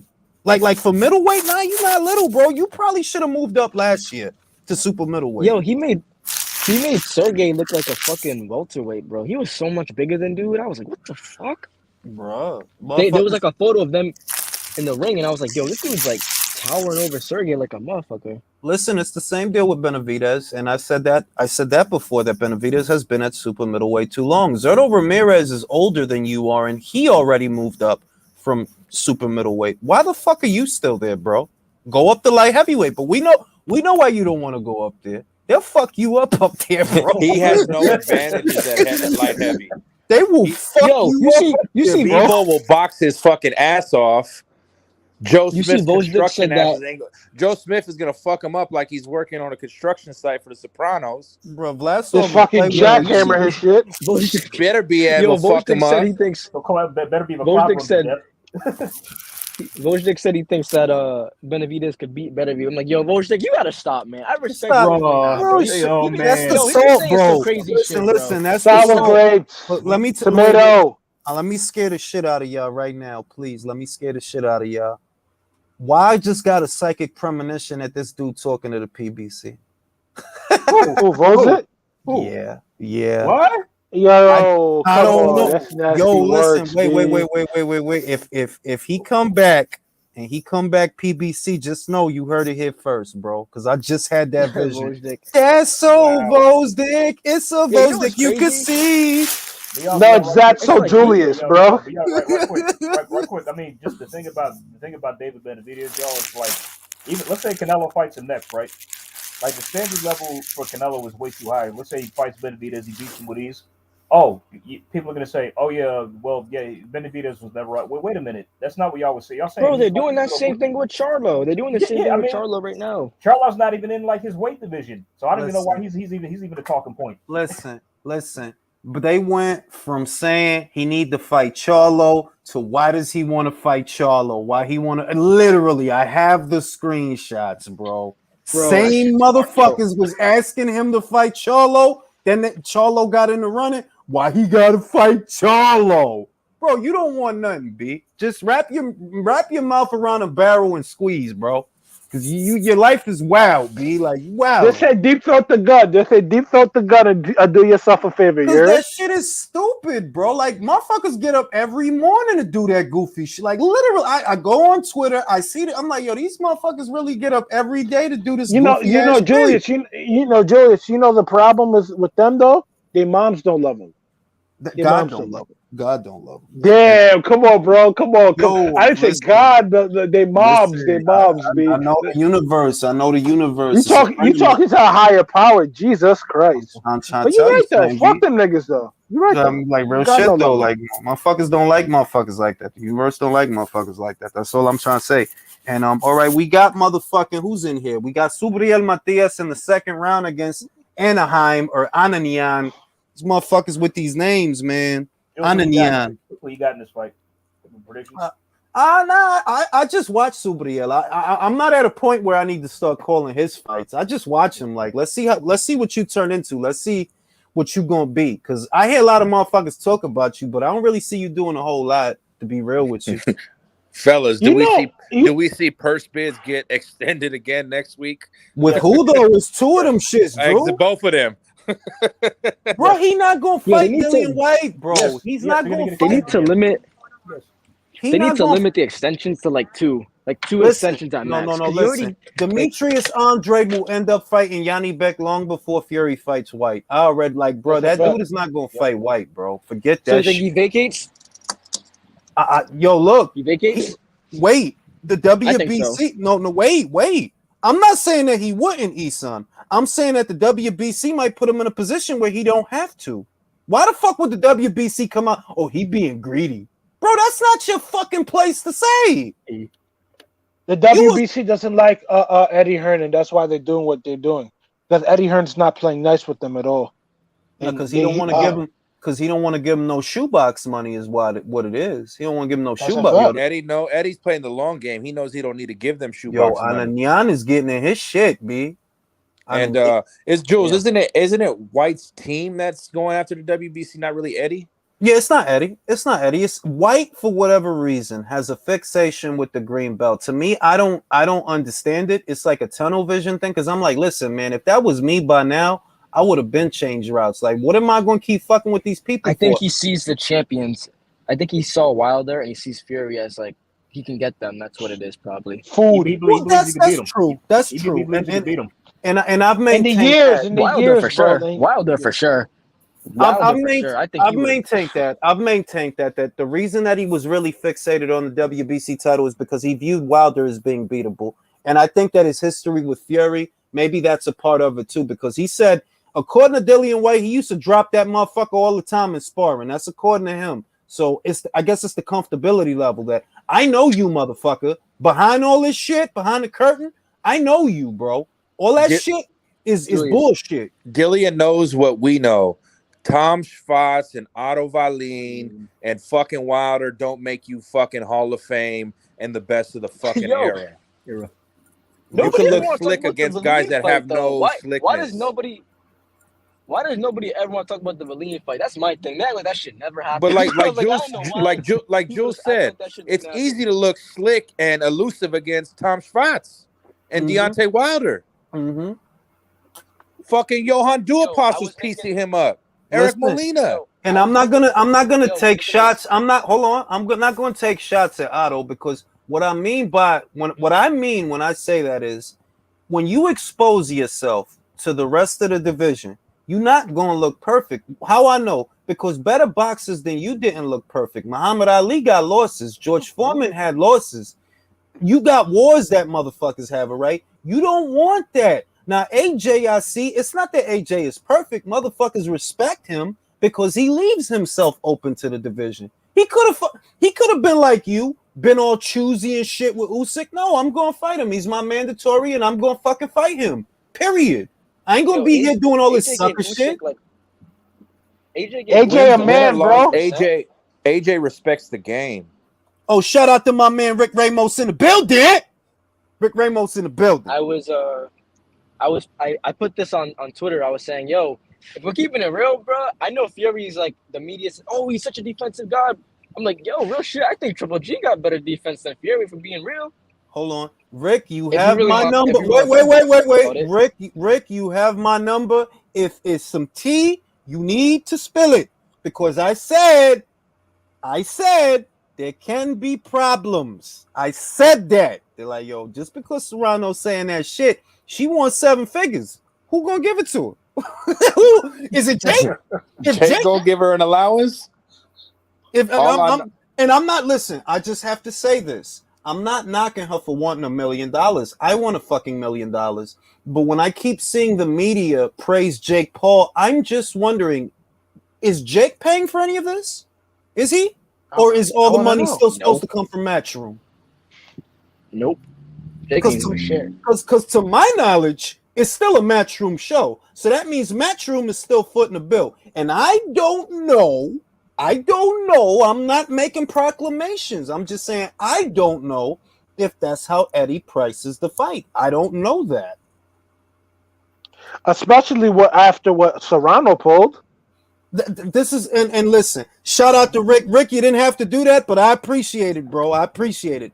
What I'm gonna say is, you have to appreciate Eddie Hearn and his dedication for boxing, because another promoter would not give her another chance. And that's just the truth, bro. They gave you a deal. You reneged on the deal. They let you walk away. I don't even think he got his $10,000 back that he said he was going to get from her. I don't even think he bothered. Like, bro, what's $10,000 to me? I'm Eddie Hearn, bro. I wipe my ass with $10,000, bro. But another promoter, you wouldn't pull that on a Bob Arum. You wouldn't pull that on an Al Heyman, because Al Heyman wouldn't even give you the time of day. You wouldn't pull that on him. Bob would have your head. Bob will have your head by the end of the day. You can't play with Bob like that. Hey, you know what I said, Rick? I'm all for the rematch.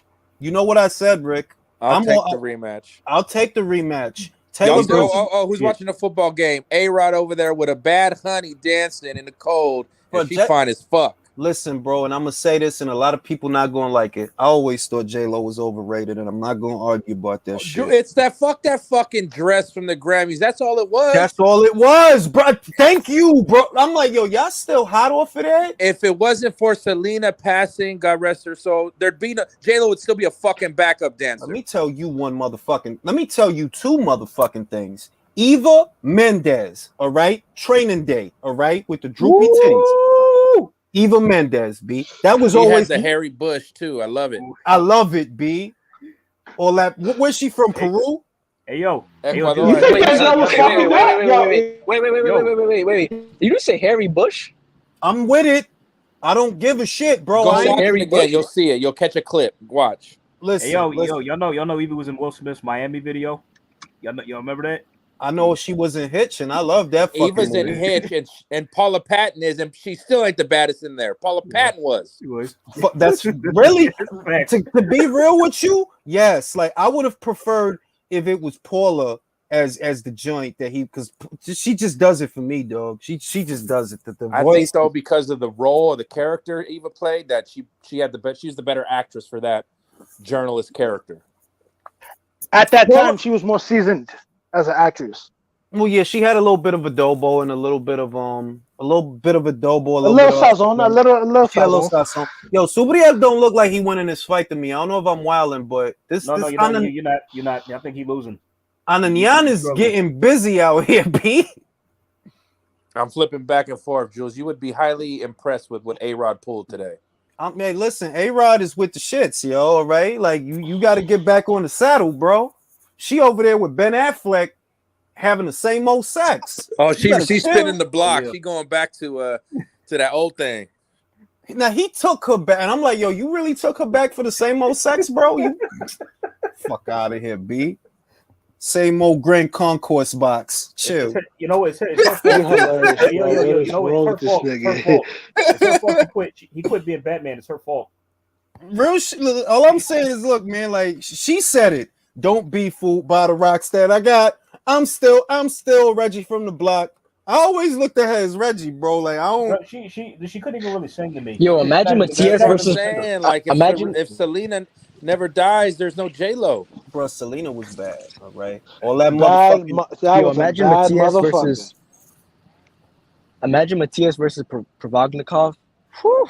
Listen, imagine Selena's ass cheeks as the sunlight hits them. Imagine that. Selena had that body where she could wear those Levi's. All right, Bro. Women that could wear Levi's, you know they're a different type of thick. Bro. R.I.P. Selena. We still love you, yo. You know the mom jeans, right, fellas? When she wears those mom jeans and she's the high waist jeans. The high waist jeans. You see what y'all did? And I'm gonna listen to that tonight on my way to work if I can fall in love. I gotta hear that tonight on the way to work. In love with you. Real shit, yo. All right now, Subriel is getting moved around this ring. Who is this? You know this is a rematch. You know this is a rematch. Yeah. Who's the last guy he beat the shit out of? Like he. Bro, yo, look, I'm not trying to be insensitive, so I don't want nobody to act like. But a lot of what people think about Subriel is because of Maxim. Yeah, like that's. That was a title eliminator, bro. That was actually a title eliminator for the WBC, and he didn't get that title shot. Why's he fighting this Subriel? I mean, that was bad press, bro. Like that was bad press. I defy you. People die every day, B. Chill. Don't be like that. Don't be like that. Come on, stop it. Because at the end of the day, off merits, he won that. He won that eliminator. He should have fought that dude.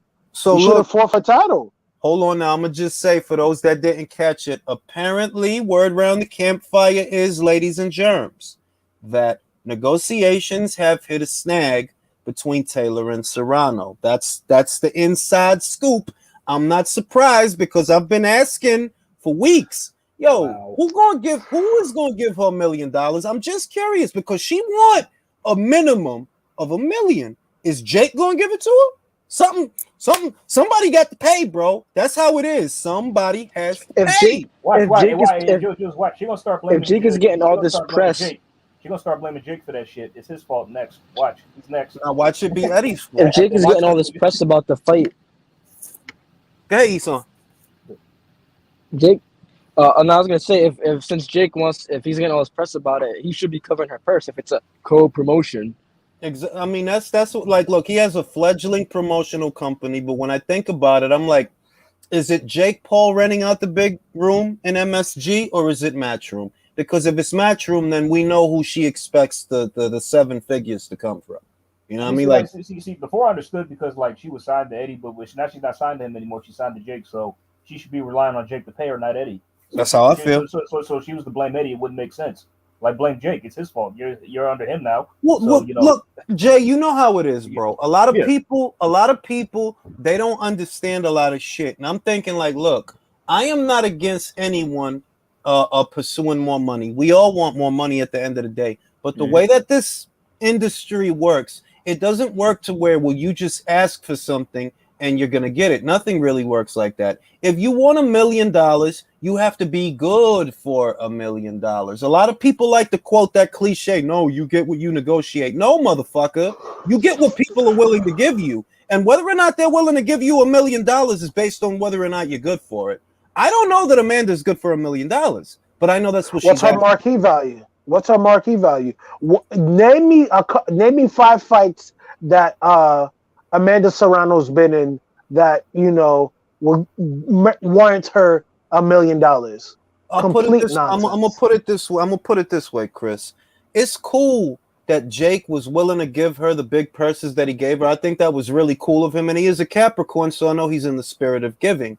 But that does not make her marquee value what he's paying her. For us to know what her marquee value is, she has to headline a show, and whatever that show does, that's the marquee value. Because did anyone even watch those fights off of Jake Paul's undercard? I ain't going front. I watched the Mercado fight, but I missed the last because I didn't buy the last one. I bought the first. All I know is the first American female boxer that's going to be getting 7 figures is from Detroit. She's fine, and she's Alicia Baumgartner. That's motherfucking right. She's going to be the one. Eddie Hearn knows what he's doing with her. He knows because I think he listens to the fucking relay because I told the motherfucker, sign her. And that's what the fuck he did because he knows that girl is the goddamn future. And if you're listening, sign Zarina McCoy. Sign her. Eddie, if you're listening, I'll be at Usyk Joshua 2 with my resume. I need a job, Matchroom. I'm ready to relocate. I need Matchroom. I need Matchroom to sign 2 fighters. If you can, 3 fighters really. I need you to sign Diana Estrada of Portland, Oregon. I need you to sign Zarina McCoy, and I need you to sign Melissa Odessa. If you want to have an American stable of Valkyries, those is the ones. Fellas, what y'all think of Wood Conlon? I don't know, man. That's a good fight. That's a good fight, man. I think it has a potential. Yo, I don't even hear if they go for it. That's genuine 50-50 right there. You know what the shit is? Conlon is a better boxer with a better pedigree, but he has no punch. I don't see him knocking out Lee Wood, bro. I don't see that. But Conlon is a tough motherfucker, so I don't know that Lee Wood can knock him out. It's a motherfucking fight, bro. When is that fight again? A few weeks. I think sometime in March. That's good shit. People that say the zone doesn't put on good fights only watch U.S. fighters. I'm convinced. And what good fights we got in the U.S.? Martin versus Ortiz. Give me a fucking break. Exactly. Even the American fighters aren't in good fights. Fuck is they talking? Isn't Terry Harper making her lightweight debut on that card?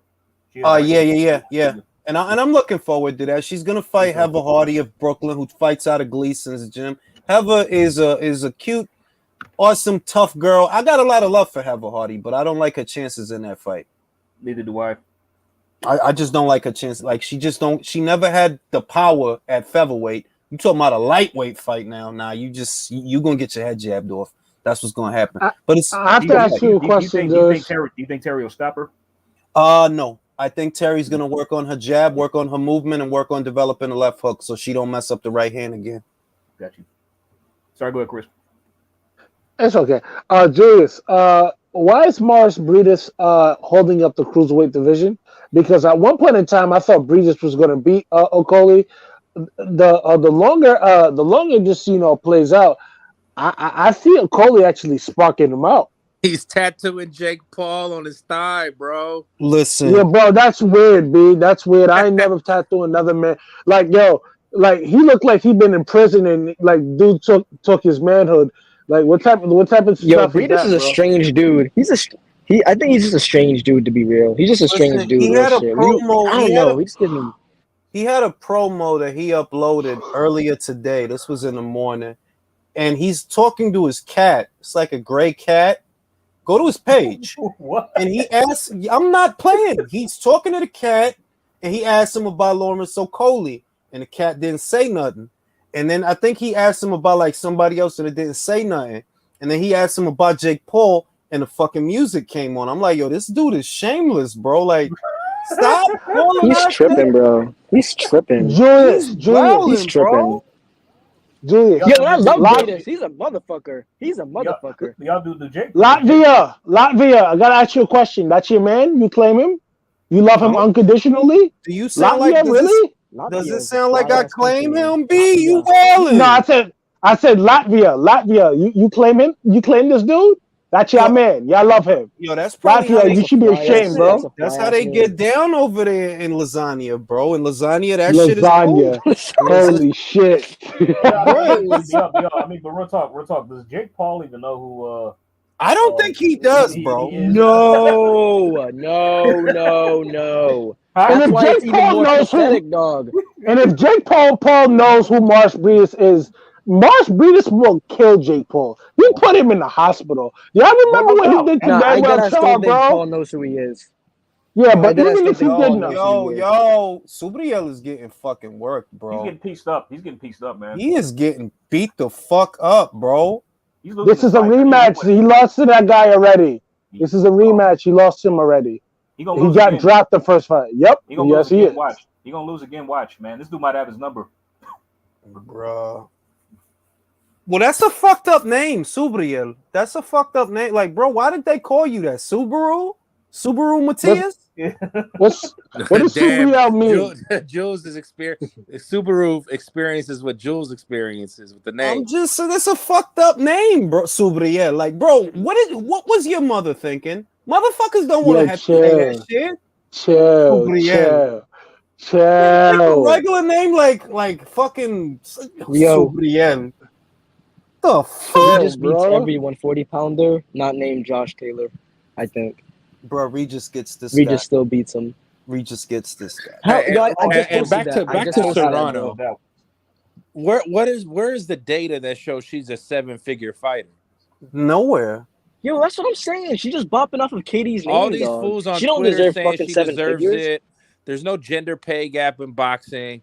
Yo, listen, people that say somebody deserves money that they don't, they only say that because Holly Holm is the only one right now that can come back to boxing and get $1 million. And that's facts.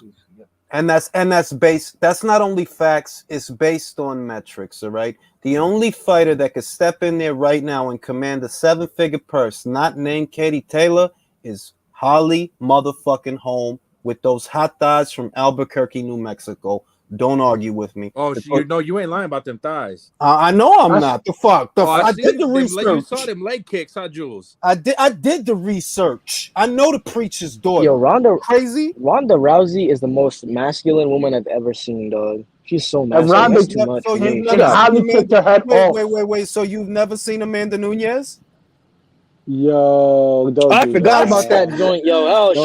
Oh my God. I'm not knocking nobody. Don't get Jules started. She looks like a female Ronaldo. She looks like a female Ronaldo, dog. What about Chris Cyborg? No, Jules was. Well, if Thug Rose calls Jules right now, he's turning off the relay. I'm gonna put peanut butter on her forehead and lick it off. Oh my! Yo, what the fuck? It's wild out here, yo. Now, it's the forehead part that was like, what? Is it Skip or Jiffy? Skippy. Crunchy or smooth? Smooth. Now listen, let's do this. Listen, all jokes aside, Drew is 100% right. The only fighter I could see that could actually come back right now to the sport of women's boxing and command a 7-figure purse based on facts and stats, it really is Holly Holm. to the question that was asked, what data is there that shows that this fighter is a 7-figure fighter? There is no data because no show she's ever headlined produced 7 figures. That's how you know. You got to be the headliner so we know, okay, if we put you out there, what kind of money we going to make with that show? Now, you being on Jake Paul's undercard is cool. And Jake being willing to pay you the way he pay you, that's cool too. I applaud him. But that does not represent your marquee value. Like, it literally doesn't. Because he willing to pay you that? Okay, and what data is that based on? If she's headlining the show, can she make a purse like that? No. Even worse is the people on Twitter.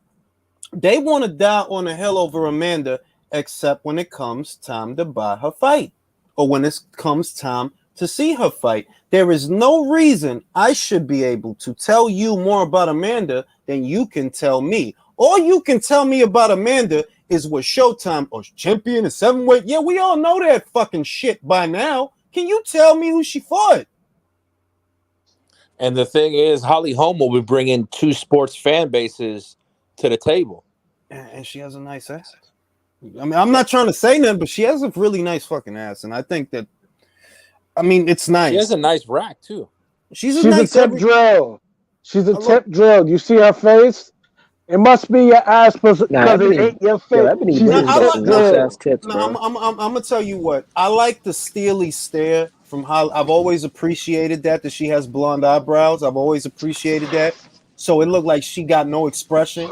I've always appreciated that. So I don't know. It's just that's just Julius, let's stop fucking around. You know it and I know it. Foreman would do Mike some dirty. Nah, you wildin'. That's nostalgia goggles, bro. Nah. I'm gonna tell you, Foreman? Listen, wait a minute. Prime Foreman. So we gonna do this? All right, wait. Let me make my argument first. The reason that I cannot look at the fight the way that you look at the fight is I remember all of Foreman versus Frazier, right? Frazier did not have the speed advantage that Mike would have, that when he goes side to side, you really can't hit him. You know what I mean? When he's moving side to side, getting under the hooks, slipping the jet, you can't hit this fucking guy. Not while he's doing that. I feel it's either Mike gets George early or George gets Mike late. I agree. And the reason... Go ahead. No, go ahead. Oh, no. I was going to say... I think if it goes past past 4 through 5 rounds, George gets him. But I think if Mike, it's like anytime it's prime Mike versus anybody, I always say this: if Mike don't get them early or like mid rounds, if it's like a puncher like someone like Foreman, then okay, I go Foreman late, mid rounds to late. I'm telling you this because Mike, after what 3 to 4 rounds, Mike's done.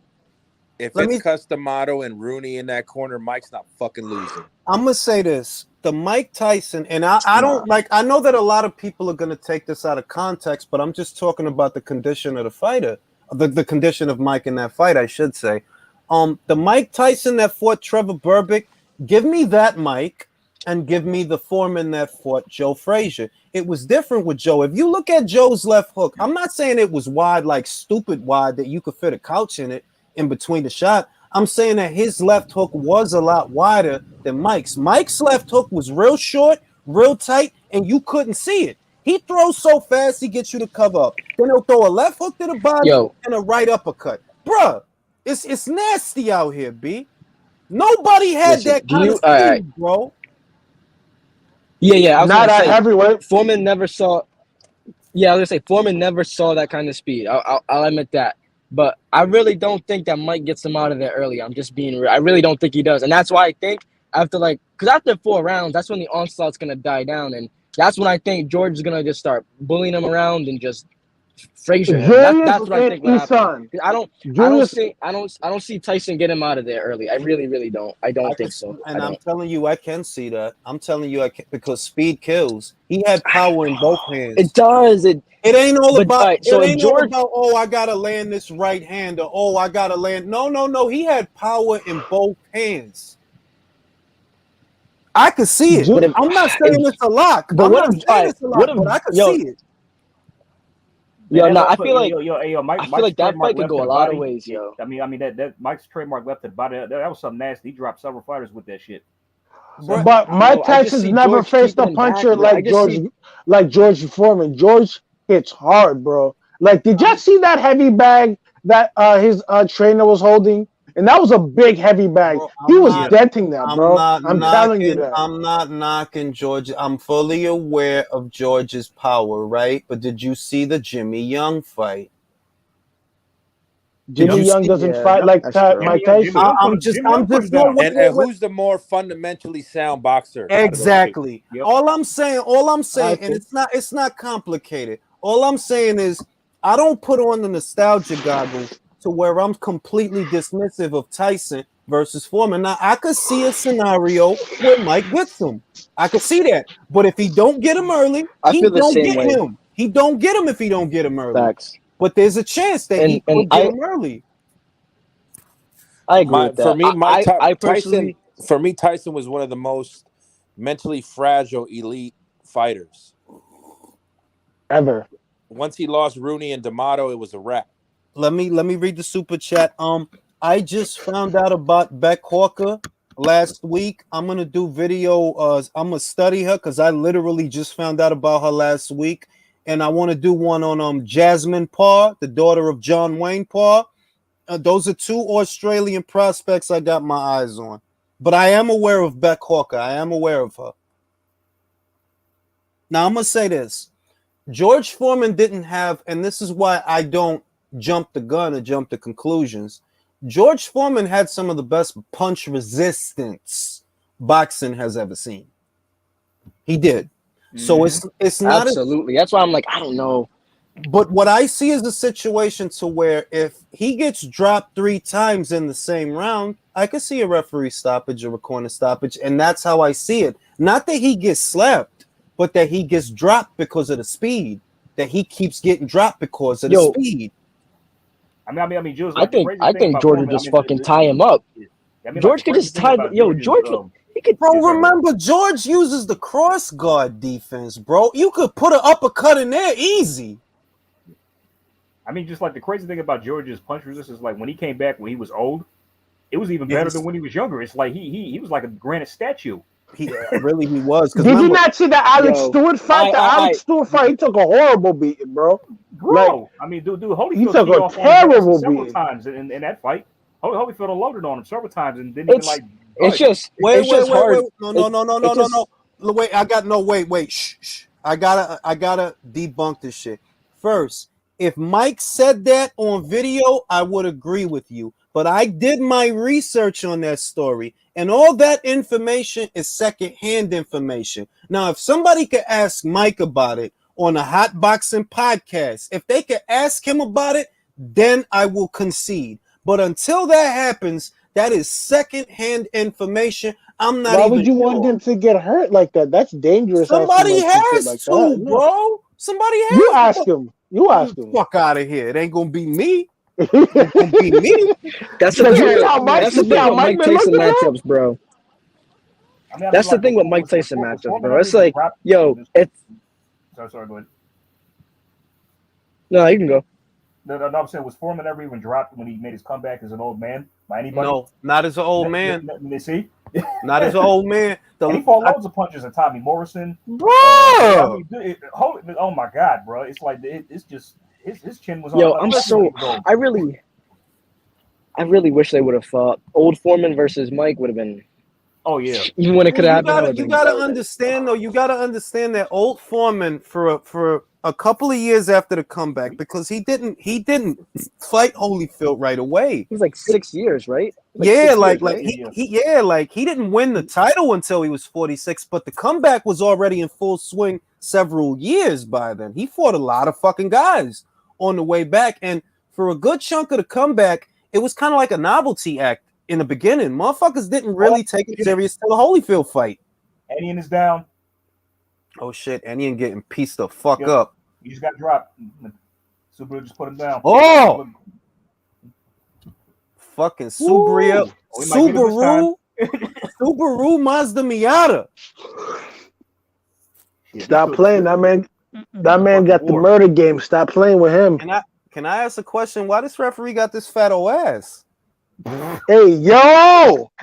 Hey, yo! What's happening out here, yo? Pause! What are you talking about? Bro, you don't see that shit? No, I don't want to see that shit. I don't care about that, man. That's not my man. You a young buck. You don't appreciate the experience hot dogs. You a young buck. No, bro. I don't like men. I hate men, dog. Well, what you talking about? That's a chick, B. Oh shit! You said I hate men. Come on, bro. You never seen a high-waisted chick with a fat ass? That shit's the best. High waist, fat ass. What fight are you watching, bro? What fight are you watching? They gonna stop this or what? What's going on? Are they looking at him? They looking at him because he look crazy. He looks fucked up. Oh shit! And he's fucked up. Yeah, let's stop this fight because we know what this guy is capable of. He's done. He's done. Matter of fact, they need to stop this. Yeah, they called it. It's done. It's done. Bro, that motherfucker looked like he got jumped. Yo, wait a minute. Why the ringside doctor look so good? What the fuck is going on? Ringside doctor. It goes Subaru with that dance of his. Oh, yep, that march. Subaru, yo, I gotta give it to Subaru. He pulled it out because he wasn't looking good for. He wasn't looking good for a while there. Gotta give it to Subaru. I forget how underrated this dude's power is, man. He can really punch. He hurt motherfuckers, man. Dude, Shit. Man. His punch is the bone smashing. Real shit. Like he hurt motherfuckers, B. And you ruined Malik Hawkins, bro. You ruined Malik Hawkins, bro. I didn't know Matias was the guy that who was the fighter that was killed in the ring with him. I didn't know that was him. Yeah, that was him, bro. That was him. I'm like, oh shit. But this the shit. This the shit, right? It's all good. It's all good. He beat Anyan, right?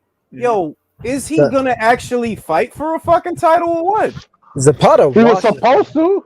Zapata, Regis. I don't know about that shit, yo. Yeah, man. These Regis as well, bro. Regis, I'm confident. Zapata, I don't know, bro. I see that being another war with Zapata. That's gonna be like another toe-to-toe war, like the Baranchik fight. I can see. Don't go to war with Subiel. You keep it on the outside, keep it long, because that guy walks in straight lines, bro. He doesn't have the best defense. So a guy like that who punch hard but doesn't have great defense, just keep boxing. Ba-ba, boom, ba-ba, boom. Reed's got defense and he can punch and box and move. He's gonna slick too. And he hits like a fucking truck, bro. The fucking mule. Man, fuck Subaru. I don't like Subaru, to keep it real with you. Fuck him, man. Why? What he do to you? Why not, Joe? What he do to you? Because you know why I don't like him for real? Because I should have seen you in an important fight by now, and I still haven't, bro. Like literally, that's probably not his fault. He's on the shores of PPC Island, so that's probably why. But that's what I mean. And like, yo, for the action at 140, right? For the belts, for the names, for the action. You literally in the wrong. Like, we not gonna get that from you over there, bro. We not. Who you gonna fight over there, bro? Keep it real. He did fight at Top Rank though. The only Top Rank. But look, I know. But look at where he at. Like, are we? In other words, what I mean is, before I get excited that he beat this dude, what is this gonna lead to? Nothing. That's a good point. Nothing. What else is he gonna do next? Fight another fighter that's not an eliminator or another eliminator or whatever. So yeah. So you think Postol loses to the fucking Russell? Yeah. 2 years, bro. It's 2 years, bro. Yeah, he's 30. Plus, he's 38 now. He's gonna be. Yeah, he's coming up. 38. Bro, that motherfucker old, bro. He's getting old. He's up there.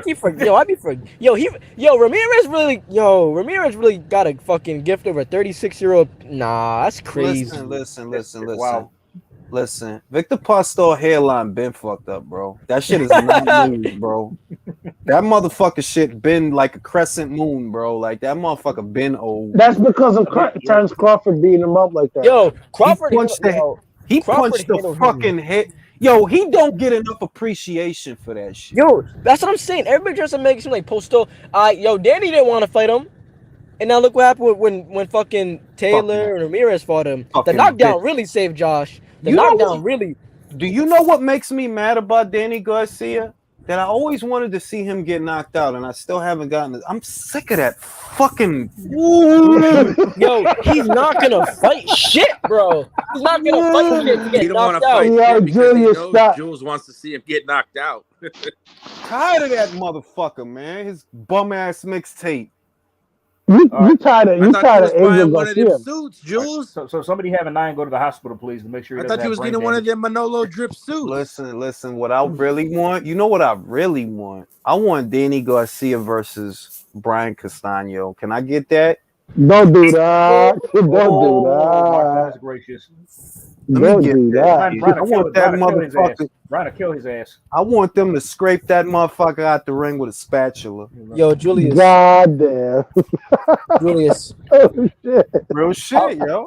I'll be pissed if this Ramadan shit fucks up the Smith better BF fight, bro. Because Bob's already talking about April, but then it ends in April, but then Arthur has to train. I'm like, bro. Yo, listen, no. Listen, the Smith people already pulling the okie doke, bro. They already. Yeah, I saw your relay. Yeah, I was thinking that same shit. I'm like, They're yo, why? pulling the.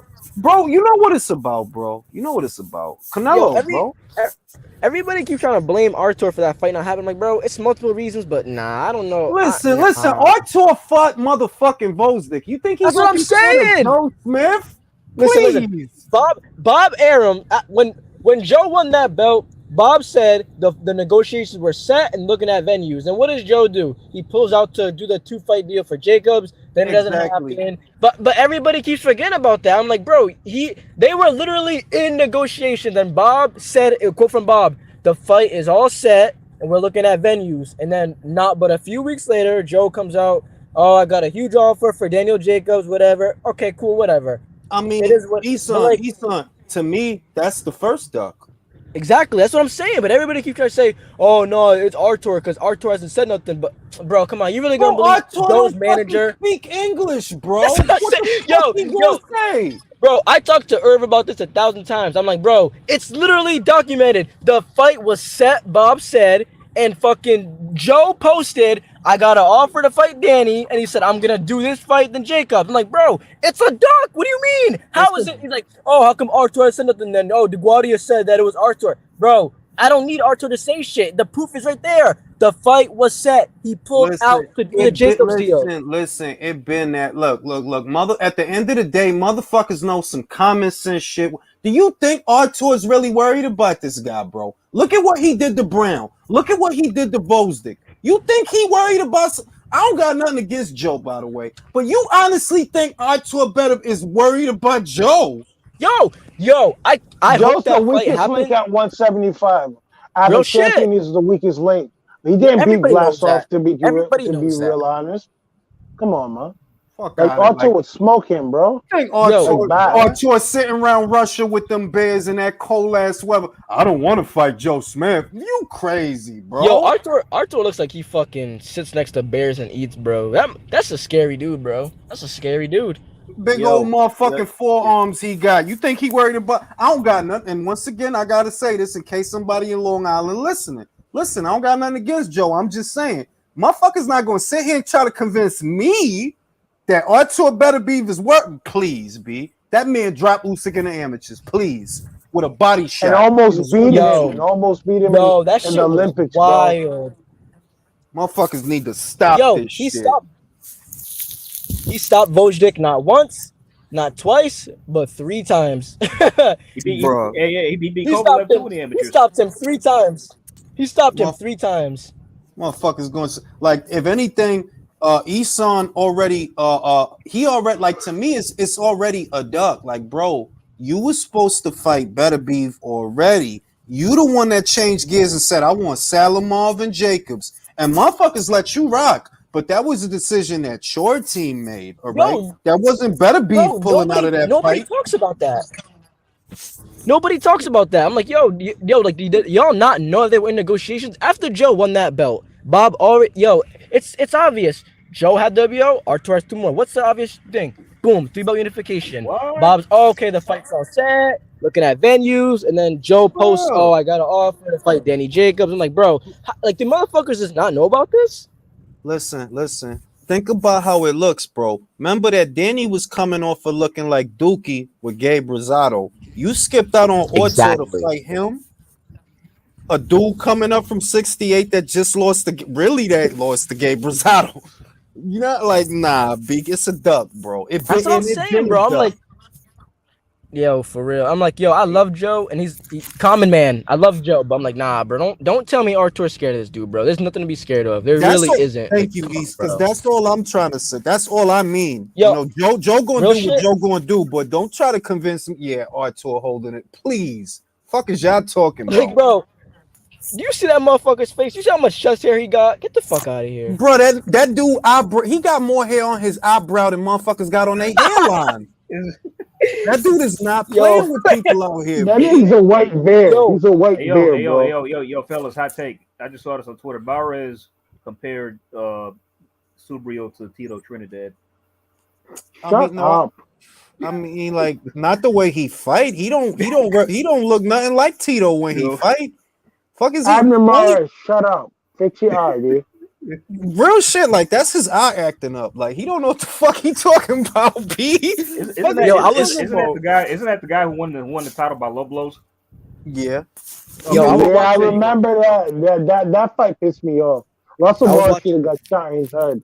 I was watching the Oscar De La Hoya and Tito fight again. I was watching some of Tito's highlights. I'm like, yo, Tito was a great fight. I'm like, damn, that motherfucker was limited though. If you could box, yo, you could get that guy. Nah, it wasn't. It was the speed, Eson. Because Oscar was hella fast. Oscar was he was putting punches together. That's what was real fucking up Tito. No, but it's not even that though. I watched a couple of his fights today because I was just chilling. I'm like, yo, boxers really, they really give this dude like real shit. Boxers. Look at Hector Camacho. Let's keep it a buck. Tito should have smoked Hector Camacho. He did it. He actually. Hector sniffed a lot of coke, bro. Just chill. That's great, bro. But Tito was icing dudes. Listen, Tito was icing dudes, bro. Motherfucker sniff a lot of coke. You can shoot him right in his fucking head, and he'll still be talking shit. All right, bro. Did you not see what he did to Maurice? Maurice Blocker, bro. Maurice Blocker is a big 147. He got him out of there. Was it Aaron Pryor who was drinking them coke shakes? No. He was. Nah. It wasn't coke. You know, it was the asthma pump shit, the epinephrine. That's what they put in that shit. That's what they put in that shit. What a smart motherfucker for that. That's some sneaky shit right there, yo. I mean, Panama Lewis a piece of shit, man. But shout out to him now. Yeah, bro. The real shit though. You gotta respect his gangster. Like, look, we gonna win this fight or we gonna win this fight. That's real shit. How it's going down. We won Billy Collins' life, bro. Luis Resto and Panama Lewis are fucked up for that. Nah. Yo. Billy, look, motherfuckers act like Billy died after the fight. Billy started drinking, and that's on Billy, B. I'm gonna keep it real with you. If you became an alcoholic after that, that's not on Panama, that's on you. Now, Panama asshole, I give you that, but you ain't gonna tell me Panama put the bottle in your mouth. You know what I mean? Like, I'm a Grammy motherfucker. I would have done the same shit. Fuck that, yo. Give me that shit.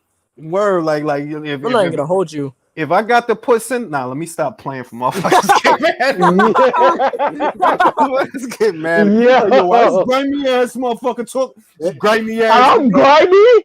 No, and I'm grimy. No, you, out of me and you, you're more grimy than I am. You're more grimy than I am. Because motherfuckers don't tell a story the right way. They act like Billy Collins, like oh, he died after the like. No. It ain't like that. It's that it sent him on a downward spiral. Because that's what happened after the fight. He was in a bad way. He became an alcoholic. Had a car. Like shit got fucked up. They trace it back to the fight. But don't act like the motherfucker died in the fight. Motherfuckers act like he died from the fight or some shit. Like, nah, it ain't like that now. Yeah, stop. They gotta stop trying to put that on. Can't be doing that. You know what I'm saying? Now we about to see Gary, and we gonna see if Gary get his ass beat or if he beat some ass. I don't know. I hope he loses, bro. I want this division to move on already, bro. If he, hey, my question to you guys, like, all right, let's say if Mark pulls off the upset, does he unify? Nope. Yes. I believe. Wait. If Magsayo wins, I firmly believe they're going to try to get around the winner of Lee Wood and Mick Conlon by making a unification match. That's what I believe will happen. Because remember, The winner of Lee Wood versus Mick Conlon has to fight Leo. Well, Leo has to fight them. Getting about Leo, bro. Yeah, they can make that fight. Yeah. And the only way you gonna get around that motherfucking shit is with a unification match. That's the only way. They just did it for Ugas. They just did it for Ugas. Leo's not gonna fight the winner. Here's what I see happening. Like, all right, Leo is the winner, whoever the winner of that fight is, Leo's gonna vacate. And the proper thing to do, I was saying this on Twitter, the proper thing to do is just to beat upgrade whoever the Lee Wood winner is, the super champ. Yo, he's a dickhead, bro. Just vacate now, bro. Like, he's a dickhead, dog. That's what I'm saying, bro. Listen. They could either decide to have Leo vacate the title and feed him to Chris Colbert after he wins it from Gutierrez, because I have Chris Colbert winning that fight. I have Chris winning that fight. They could say, look, let's feed Leo bitch ass to Chris. Or if Magsayo wins, you know what we're going to do? We're going to make us a Filipino superstar. Let's put Leo in there with Magsayo in a unification match. Yo, he about to be Manny Pacquiao 2.0. My thing is with Magsayo, he has a terrible chin, bro. That dude's chin is piss poor. Bro, he get dropped by Seha? Or am I mad? He did. Yeah, like, he put Seha down and Seha dropped him. Then he knocked out Seha after that. Yeah. The only shit about Mark Magsayo, listen. The only thing about Magsayo is he looked like Mikey Garcia and Manny Pacquiao's butt baby. Stop me if I tell a lie. He don't look like Look at him. Look at him. He don't look like Mikey Garcia. You have the same square head as Mikey. Manny Garcia. Mikey Pacquiao. Yo, if they make Magsayo versus Leo, they're gonna be like, oh, it's the next Manny Pacquiao versus Eric Morales. Bro, he looked like Mikey Pacquiao. By the way, Ring. By the way, Jules, I saw like on Twitter, like Magsayo rehydrated to 140 after like eating some steak and the chicken. I don't know who put that out. I don't know who put that out, but they said after some steak, chicken, and just some meat, like he's at a good 140 pounds. Listen, I said this the WBC does not have no 10-pound rehydration limit. They don't. So this motherfucker could walk in there welterweight and motherfuckers can't say nothing. Gary's a little motherfucker. Sure, I could put him in my pocket, bro. That's how small he is. Yo, all I'm gonna say is if Gary was gonna lose, tonight is the perfect time for it to happen, yo. It really is. Like, all the stars line up for an upset. But I'm with you, Isan. I want him to lose too. Gary got grown man teeth in a 12-year-old body. His teeth his fucking beard is crazy for a small ass. He's like Fulton, small motherfucker with some big ass beards. You know what? I think he has a Napoleon complex. I think so too. That's why he's talking like, bro, be real. He really do. Be real. If they let you fight Terrence Crawford, bro, it won't be enough left of you to come back as a bantamweight, bro. That dude will beat the fucking shit out of you, bro. Like, who are you? And Terrence don't like him. Terrence really don't like him. I think Terrence will try to kill him. Bro, Terrence definitely would. Terrence would try to hurt that man. Could you imagine Gary Russell versus Terrence? Bro, he will fucking kill you, bro. Yo, Bud was ready to fuck up Kenny P when he was a kid in there. Cool. You think he won't step on Gary Russell's neck? Come on, bro. Y'all remember what Terrence said? Talk about like, I will break your fucking neck, and that's all my kids. And I believed him. Listen, I felt all of that shit. Like, my fucking arm hair stood up when he said that. Like, chill, Terrence. I felt like he talking to me. Like, Terrence a really evil nigga, bro. Like, I don't know, man. My thing with this whole fight is Gary's hedging his bets. I'm injured. I'm not going to tell you what it is. Thank you, Drew. It's all this bullshit. Like, feel sorry for me. Like, fuck out of here, bro. Listen, he shaved his beard. He has an injury. He hasn't fought in 2 years. His teeth are too big for his face. All the stars is aligning. He hasn't fucking fought since the Trump administration. Oh shit, bro! How you got Big Show teeth with a Rey Mysterio body, bro? He got Big Show teeth with a Rey Mysterio. Like, you little. Nah, he got a Hornswoggle body. Y'all know the anime series Death Note, Ryuk. Hell yeah! Nah, he called him Ryuk. That's the fuck out of here. He got Ryuk teeth. That's his teeth. Nah, that's fucked up. That's fucked up shit. He said Ryuk. But I'm gonna tell you what. This is how you know Gary Russell got good defense, B. Because he still got all his fronts, and them shits is hard to miss. B, like, you got some big fucking teeth, B, and he ain't got no teeth. Hey, is it good defense or is it that he just don't fight? That's his defense. Matter of fact, you fucking right. You fucking right. Yeah, you called that spot on. That shit's spot on right there. That's what it's all about, like, bro. I ain't gonna be out here getting punched in the tooth. Fuck all that. I had my fight this year. I'm about to go back to Baltimore and just fucking. Jules, who says that? I'm injured coming in before the fight, but I'm not going to tell you what it is. Bruh, I mean, like, to keep it real with you, he got loser energy on him right now. That's I don't a like pre-planned this. excuse. That's a pre-planned excuse. There's loser energy around him right now. Yes, exactly. I could feel it. Come on, Mark. There goes Jules' favorite man in boxing, Sean Gibbons. Yo, you know, I actually spoke to him on the phone. Believe it or not, nice Really? guy. Really? That ass. Who called you? Did he call Now you, this or- is what I'm gonna say. I was on the phone with another content creator who was having dinner with some of the alphabet sanctioning people, and I believe Sean Gibbons was there. Motherfucker told me that I don't want to say nothing. I'm just saying motherfuckers watch the relay, B. Motherfuckers Okay. watch the relay. Yo, we already know Of that. course, We already of know that. course. Motherfuckers watch the relay. Yo, we know that. We But know he that. talks spicy, bro. I'm surprised no one. Well, no, he someone's talks trying to hit facts, you with and they're overhead here right. for. They want to know your opinion, and that's why they're here, Jules. No, you know what it is, Julius. You know what it is?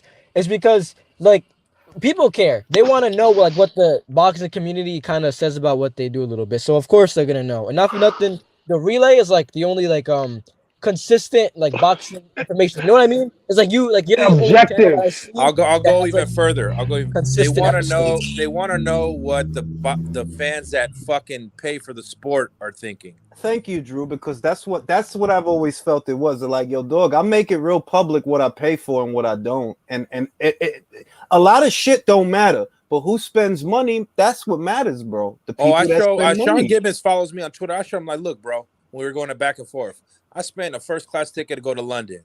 I've spent fucking for like 14 grand last year on going to see boxing fights all over the world. Bro, shit, Miss me with these shits of Isaac Cruz and Ryan Garcia deserves a pay-per-view super fight. Stop it, bro. Fuck out of here, man. Fuck out of here, man. And like, they look, know we weren't gonna pay for that bullshit. Nah, but you know what the shit is? I feel like they fucking it up for Isaac, because if you really wanted to beat the shit out of the Peacock, the time is now. It is like the time is now. Isaac, you might be listen. You might be coming off a loss, but remember, you have fought in the last 12 months. Ryan Garcia has not, and his whole shit is speed and timing. Well, it's gonna be off if he hasn't fought in a year. So if you want to get him, now is the time to get him. What the fuck is Gary wearing? Some dumb shit, man. No, and then go further. Bro, what is that? He looks like he's in the fucking gay club on that episode of Sopranos with Vito. He looked like he wearing a tank top backwards. That's a backwards tank top. What was I going to say was Isaac Cruz shuts up. Jules, what does that do for Cruz? He shuts up Ryan Garcia, starches him in LA. What does that do for him, for the Mexican community? You know what? That's what I meant, bro. That is what I like. Yo, that fight, bro. Cruz would. If you think that him going 12 with Davis was some shit, imagine if he's the one that takes the feathers off the Peacock. He becomes the A side at 135. Wait. Star. He's a star. He's in the equation right there. Look, wait. Yo, what the Mexicans are waiting for Ryan Garcia to get his ass kicked. Yo, what's going on the TV screen? Is he casting a spell? Something like that. Who's this guy in the pink the pink robe next to him? Why he got that mop? Can you hear me? Yeah, I can hear you. Why does this guy have a mop? Okay. I don't understand. On the other hand, Magsayo came into the ring like the fourth Hokage. Yo, dog, that dude weighed like 150 pounds, B. Dude, look at Gary Shorts, y'all. It's like, what the hell? What? Those is the Barney Rubble trunks. Y'all this is the Barney Rubbles, yo. Nigga on his Flintstone vibes. Yo, B, he really guys, got the Barney Rubbles on. Guys, wait. Talking about Ryan Garcia. Okay, let's talk about his last performance against Luke Campbell. Luke Campbell is a decent, solid lightweight. And he squared up with Jorge Linares and Lomachenko. And he knocked down Ryan Garcia. But if we look at the end of the fight, Ryan Garcia was beating him. And in one moment, Luke Campbell gave his back to Ryan Garcia, like he didn't want it anymore. Mhm. So, okay, I can see Ryan Garcia being dangerous, and I can see PBC, like the promotional outfit that he is, not wanting to square up his guy against this other guy that can possibly beat the shit Listen, out of him. no. And in the process, diminish Gervonta Davis' victory. There's that, right? But there's also, see, if you don't go into the situation with the mentality of I'm gonna win and this is how, you start thinking about how you're gonna lose. Because every scenario you walk into is either you're gonna win or you're gonna lose. And if you immediately start thinking about losing, that's what you set yourself up for. If you walk into the scenario where this cocksucking motherfucker think he gonna come and beat me after he been on the couch for a year, bro, the last time you fought, you got fucking dropped by a non-puncher. I'm about to go in here, cut the check. I'm about to go in here and fuck you up. Because on the other side of you is everything I want. Okay, but let's get something clear. Enlighten me in this. Is Zach Cruz the one that doesn't want the fight, or is the PBC? I would say it's the PBC. Yeah. I would say it's them. Honest to God, I would say it's them. The thing is, look, fighters like, and I don't knock them. The fighters don't know the situation. The managers know the situation, and sometimes I don't think they're honest with the fighters. Isaac Cruz is not exclusive to Showtime because he doesn't have a Showtime deal. So he should be able to field offers from whoever's willing to make him offers. It should be. Like the rest of these motherfuckers that call themselves free agents, but they don't fight outside of the PBC. It's All different. of them, Yeah, all but of it's them different with them They're because not there free is. agents. It's different with them because at least we can say with them, at least you can say with Thurman and bitch ass Danny and just all those guys, is that at least they're established. Isaac, your claim to fame is a fight that you lost. Yeah, like seriously, we're in a haggling situation over Isaac Cruz. It's ridiculous. It's just come on.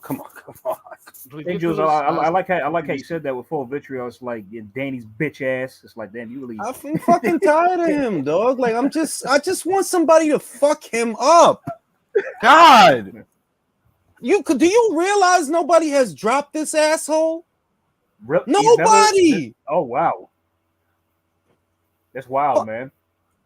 They need just make Castaño versus Garcia, please. Just feed him to Brian, yeah, so he can answer all of our solve all our problems. Now let me read the super chat from Willie Lynch. In case you missed it, bro, you were right. Mike said he wanted to fight George before he died of rigor mortis. I learned something new. This is what I mean. That I heard the story. I did a lot of legwork on the story to see where it came from. But when I did the legwork, the story itself was a secondhand story. It wasn't a quote from Mike saying, yeah, I don't want to fight George Foreman. I didn't hear it from Mike. It's a story based on something that someone said. So to me, I treat it like hearsay. It's hard to imagine in the 90s or the 80s that Mike was worried about somebody. I don't believe that. Nope. Rob says T.O. did the same thing before the George fight. Well, yeah, he did. He actually did. Gary's dressed like Kylie Minogue. Yo, Gary. Yeah, you know what I don't believe? George used to say that he was scared shitless before the Frazier fights, but I'm like, nah, get the fuck. He ain't look scared on that scale. That's what I'm saying. He ain't look scared on that fucking scale when he looked into George's soul. But what I love about Joe is Joe didn't look scared at all. Joe's a bad motherfucker, man. He needs a move. No, I meant George. Y'all want to hear something? No, I know. George Foreman. Y'all want to hear something? That's my favorite fighter of all time, Joe Frazier. Love that dude. Y'all want to hear something funny? Like George did an interview years later. He said he was terrified of Joe Frazier before that fight. He didn't. I'm saying he didn't look terrified. He didn't look terrified when they was doing the He weigh-in. fucked him And up, then bro. He he fucked up. he was even saying that's why I kept dropping him in the fight because I was afraid he was going to get up and get me.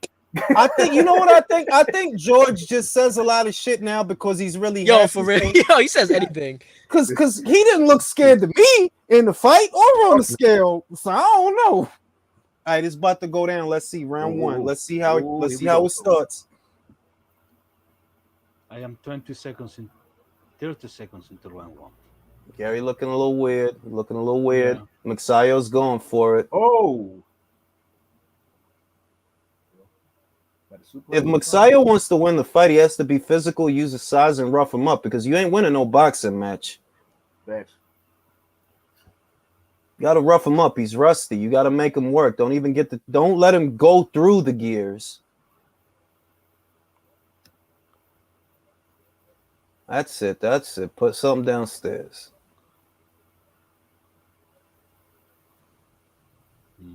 Yo, he really got these Barney Rubbles, B. That's that don't fucking look right. That don't look right. I'm sorry. It don't. Like, did a part of your trunks get caught on the ring or something? Like, shit all ripped up? It looked like he came out of the cave or some shit to... Shit looked like a loincloth. You do. Like, you got half a Halloween costume on or some shit. It's all good, though. Speaking of which, Magsayo doing the right thing, finishing off the combination. Well, finishing off with a body shot before he gets out there. Hey, Magsayo got them calves like Manny though. Yeah, I see. He big, man. He big for this division, man. He's very big for this division. But he got to use that size. He's like, use your size, bro. Tie his ass up, push him around if need be. Burn him out before he gets a chance to get going. Because right now, y'all having a jabbing contest. It's only first round, so yeah. Wasn't Gary supposed to shave his beard? That's what I think he was supposed to shave it down. Was it longer before the weigh-in? Ooh, that uppercut's there for him already. Bro, most of that 126 pounds on Gary is his beard, bro. For real. You motherfucker. He's a fucking bantamweight right now, bro.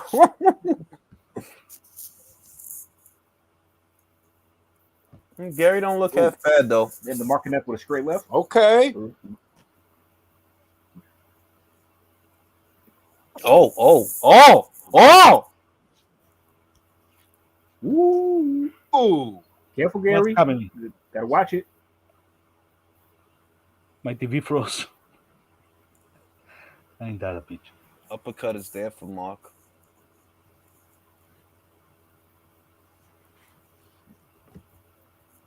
Mark has decent movement. Kind of like movement. It's decent. He does. He good in and out. But I'm trying to be Sean Porter for Halloween. Anybody know where I can get some big ass bow ties? But I must say this: that his in and out doesn't impress me that much because he's fighting a little dude, and it's easier to get out on a smaller dude. Take a half step back, and Gary's way out of range. So I want to see him impose his size. That's what I want to see. Because this dude has not fought in 2 years, bro. Yeah, the rust is there. I can kind of see it. Gary Russell's teeth look like a pack of Trident whites. Yeah, he got big fucking teeth, man. But he take care of them shits. I gotta give him credit. He take care of them shits. They're not straight though. They're like round. You know what I mean? Mm-hmm. He got Ken Cooper teeth. They just not real jagged, but he got Bowser teeth. Yeah, that's what they look like.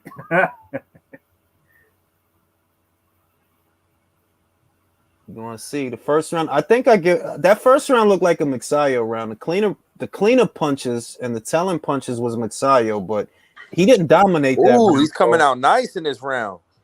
Ooh, body shot.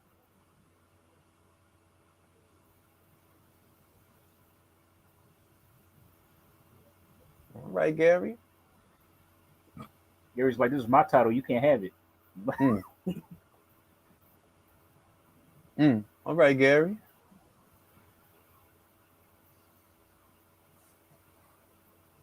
Nice uppercut.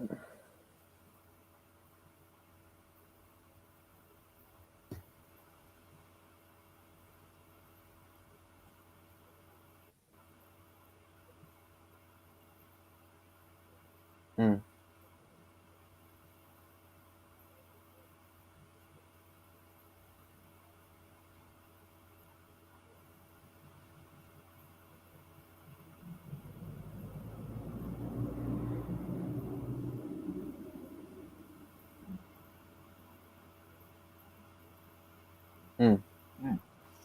Nice little shift from Gary.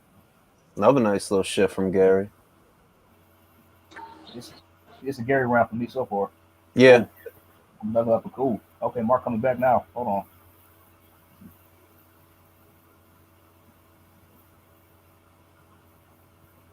Nice body shot. Oh!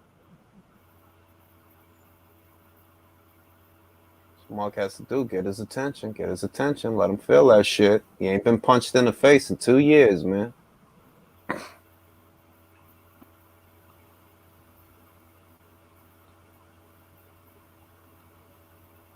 That referee's shirt is distracting, bro.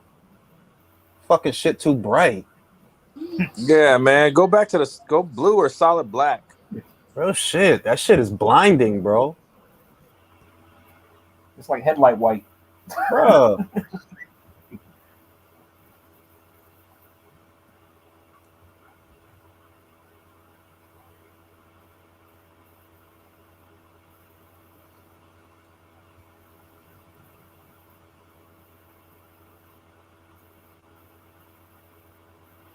Magsayo's punches are harder.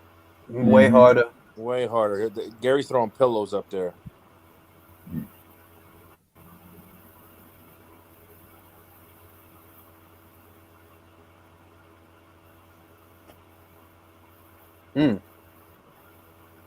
Ooh. I like that he keeps going Good on the right body, by though. Good right by Mark. Mm-hmm. Damn. Tough round to score. That jab, Jules. Yeah, that's a tough round to score. Well, I'm gonna say this at 137. That's when Mark took over, like at around 137. So it's a tale of two halves because Gary was controlling the beginning of that round. But based on the judges, I'm assuming the judges probably gave it to Gary. He's the champion. Yep. So that's why. Doesn't matter how we see it. Matters how the judges are going to score it. He's the champion. I could see them giving it to Gary because a minute and 37 into the round, Gary was controlling that shit. Oh yeah, absolutely. Most definitely. Even if at the tail end Mark landed a couple, which he did, he landed a couple of hard shots. It wasn't throughout, so I don't think he got that round. I don't think he got that round. Nah. I give it to Gary. Any suggestions for where I can get a big tie for my Sean Porter costume, gents? Shit, you're gonna have to go to Sean, ask him where he get them oversized Windsor knots. I never seen nobody tie their Windsor knot like that, bro. Jeez, that shit frustrated me to know. And that's one thing I didn't like about Sean. Nah, Sean was fly. It's just he was cool, but it's just that that's a pet peeve of mine. That Windsor knot shit. It's got to be the right size. You know, it's got to. Yeah, like, but he was fly though. Like he was fly. He was. He could dress.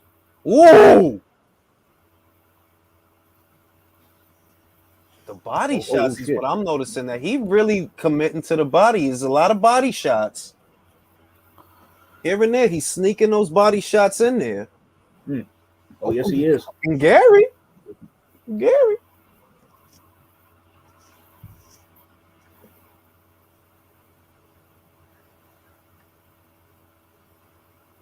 know, I don't think Gary's used to getting hit to the body. Now that I think about it. So fucking Loma hit him to the body much. Did Loma take it to his body a lot? And that's why I kind of been watching. You know, Loma, he hit you. Yeah, he did. Loma, he fucked him up to the body. That's what Gary almost got stopped in that fight. People forget Gary was almost getting stopped in that fight. People forgot. Like he dead ass about it. He's damn near stopped in the 12th round for real, and the 11th. It's because Loma dug to his body so much early. That's it, Mark. You put him on. Mark manhandled him. That's it. He looked like Mark want to pin him down in the corner, but Gary's stout. He's in the fight. He's in the fight. He's still in the fight. Even though his body getting worked. Body punching is such a lost art. Ain't it though? You don't see it as much as you did in the 90s and the 80s. Not even as much as 10 years ago. That's one thing a lot of fighters they do. Always go body shot KOs are the best. Body shot KOs are the best. Early Triple G would love going to the body. Sometimes they come out that Macklin knockout was sick. Ward stopped that guy. Remember when Ward dropped Gatti in the first fight in round 9, and I'm just like, how the fuck did Gatti get up, bro? Because that was a tough bastard, bro. Man. Yo, Yeah, that shit. y'all Yo, it remember just makes that? me think like how mentally tough these motherfuckers gotta be, bro. Because I got hit with one time, and I was just like, damn, bro. I really thought about, do I even want to get up right now? Bro, I'm gonna sit there and fucking fart till till the pain go away. Y'all remember that Yo, you fight gotta get that Ward knot had- out from your fucking stomach. Y'all remember that fight that Mickey Ward had back in like '97 against like the Sanchez guy, and he was losing that fight on put there out of nowhere, just left hook to the body and just crumpled his ass. like Man, them body shots is not a motherfuckers say it all the time. Nobody likes it down there, bro. Yo, if you're in a street fight and you keep you establish your distance, once a motherfucker extends their arm, yo, hit him to the fucking stomach like twice, bro. That's it. You hit him right to the side a little bit, they're gonna fold. Street fight is not fair. I'm not fighting dirty. I'm going to try to take you down. Slam That's me. what I did once. When fuck Hell no, I'm that. hitting a motherfucker in the fucking liver. Fuck that. Fuck a street fight, bro. Just shoot the motherfucker and drive home, bro. There Motherfuckers you is go. old out here. B. Indiana Jones style. Real shit. Exactly. I remember the scene. Like, bro, ain't nobody got time out here to be blocking and parrying and dragging. Fuck off, man. Get the fuck out of here. Pat, pat, pat. Go home. Fuck all that. Cool That's boy a Steph big in ass the coat. house. Bro, he got Eat that nigga noodles on the side of the street for the fucking vultures to eat. He got a fur North Face made out of fresh woodpeckers. What is That's everybody in these long ass beards? Him, Boots, Gary, like. I mean, that's the shit. That's the shit right now, bro. Boots from Philly. Boots from Philly though. Philly niggas have crazy beards, bro. That's a specialty. Got you. That makes sense then for sure. Let it slide. But see, I'm gonna give Stefan this. That's his fucking hairline. Ain't that weird ass shit that Broner been spraying on his forehead? That's his hairline. That's all Stefan Fulton, 100%. Broner got that mascara hairline that if you sweat, is gonna get all on your fucking face. Same with Jamie Foxx, the shit he be using too for his hairlines as well. No, and they letting Jamie get away with that shit because it looks nice. They letting Braun get away with that shit too. I don't know what Braun putting in his hair. That shit be looking like real hair sometimes. Braun hairline is a fucking travesty, bro. Ooh, bro. Ooh. I had to use the big word for that because it actually describes it. It's 3 syllables in that shit. Damn, look at the body shot. He hurt him again. He hurting him. That's why he trying to fake it. He trying to fake it till he make it. That shit hurt, bro. Is Gary Tussell, the God Gnome Russell, about to get stopped?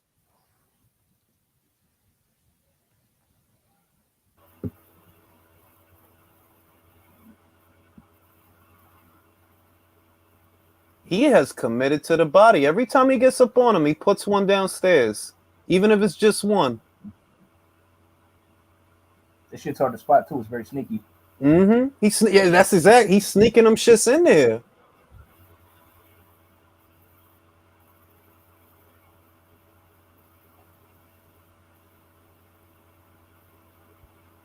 That's why I love Duran. If he didn't get you clean to like the head or the body, imagine getting him in your arms and your forearms for 3-4 rounds in a row. Well, that's a lost start too. That motherfucker, if a motherfucker guard is too good, they'll just punch you in the arm. But Canelo did that shit. He did that to Smith. Like, all right, you want to block the whole fight? You gonna have to. One thing I liked about Duran is in clinches, he would like maneuver you into like punches. Like, You remember when Roy Jones Jr. Punched Eric Harding's bicep up? He did that too. It was just at one point in time, like he couldn't land anything on Eric Harding. He punched him in his bicep. It's like, oh shit. That's the old school shit. Roy used to do it. Rocky Marciano did it. Fucking Canelo just did it to Smith. It's the old school shit. Like, all right, Mr. High Guard, you want to be in the high guard? Y'all remember when he broke Virgil Hill's ribs with that body shot? I bet you he was shitting blood for weeks. You just tell how much that shit hurt when he went down. It's like, oh Jesus. Like Roy was doing people bad in the 90s, man. But like that body shot, knocked out. Yo, imagine I'm Virgil Hill like 3 weeks after that, and I have to take his shit. I'm shitting blood for like weeks. And Gary looks old tonight. Yes, he does. And this is why being active keeps you young. That's why Lomachenko don't look like this. Well, motherfuckers don't want to understand. And everything in life is use it or lose it. It's not hold it and save it. You do that and it gets rotten, bro. I do. You gotta use it or lose it. He had 2 fights during after the Tio fight, and Tio only had 1. No excuse for that. Tio did it to himself, and we have spent. He did. He did it to himself. Like, bro, Absolutely you ain't did. supposed to spend a year trying to negotiate a fucking man or waiting to fight a mandatory, bro. He did that shit to himself. That's why I don't pity him. By the way, I needed to watch, but by the way, do y'all realize that I said this before, but do y'all realize that I think Tio is the first fighter in history to make the ring upset of the year list back to back for winning and losing? Ain't that but real shit? Oh, That's man. fact. You see that bullshit with the doctor over there? Come on, blood. What the hell's going? What's going on now? Come on, His hand man. supposed to be fucked up. He trying to, you know what he trying to do? He trying to get it stopped early so he could go to the cards. Oh yeah. Whoa. That's what hell? he trying to do. So he could get Gary the fuck out. there? So he could get out of Dodge. And it's a no contest, and then he get to keep the belt. Well, is it no? Is it got to go 4, right? It's got to go past 4 for it to be for it to go to a decision. Right. Yeah, No it's chance of 5th that round. now. So, You're 5 now. You're 5 now. No chance of that. So. All right, his hand is fucked up, and he ain't hiding it. So fuck him up, Mark. Come on, we don't got time for this shit. If you gonna do it, then do it. Motherfuckers ain't got all night, bro. You too big to be over here pussyfooting around. Mark trying to knock him out. But you know what? Credit to Gary if he could keep the belt with the fucked up hand. Credit to him if he can pull it off. It takes a lot of grit to do that. To fight with a broken hand and still win. So yeah, real shit. He already smaller than Mark. Shit. No, he fought with a broken eye socket against no air. Word. That's why this dude ain't gonna be so easy to beat. You know what I mean? He's still putting them body shots in there. He just put 2 down there. He's still putting them body shots in there.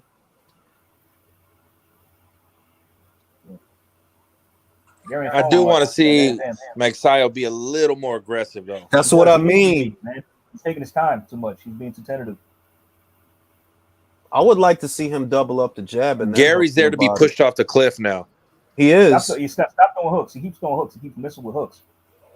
Double up the fucking jab, then hit him downstairs. Get him to raise those arms. Catch him with a clean one downstairs.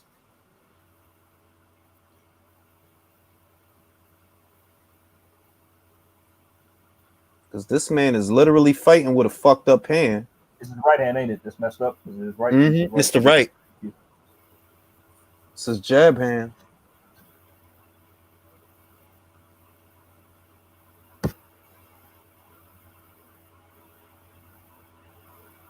He's like a fighter with a good IQ would be able to pick up on that. I don't think Mark's fight IQ is that high. Me neither. It's like a good fighter. Okay, he's not throwing his right. Something must be wrong. I need to capitalize on that. You know well, he had to have seen how he reacted, and he had to have seen that at least. Like, yo, his hand might be fucked up. They ain't send the ringside doctor over there for no reason.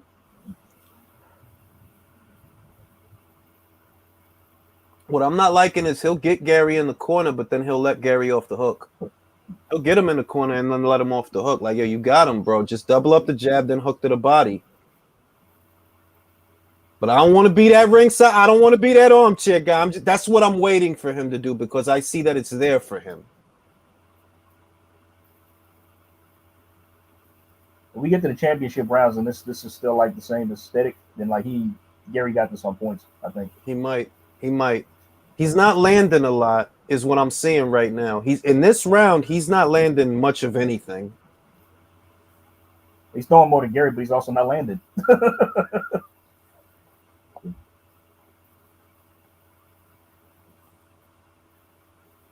I'm already talk some sense into this man.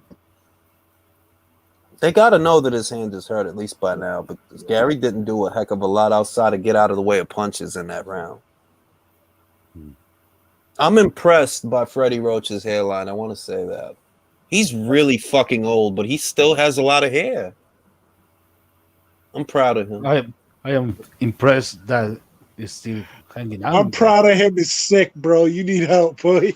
No, I'm proud of him, man. Like he's in that motherfucker. Look at that shit. He's in this. He goes to the barbershop. What the fuck is happening in Gary Ross's corner? What is that mask?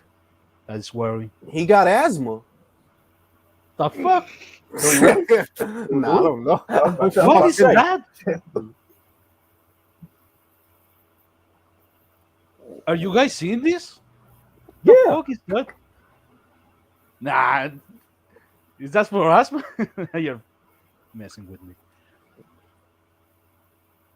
Let's see. Because Gary didn't. I gave that last round to Magsayo the 5th. Because Gary didn't do a lot. So yeah.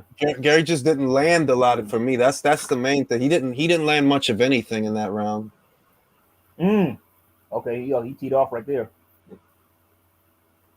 Keep doing that shit, Mark. Oh, Gary, he got piece. Load on him. He's got him in the corner. Let the hands go, your man. Fucking hands go, Mark. Just landed nice right to the body as well. The bell tolls for thee, Gary. Should have took that Warrington fight, bro.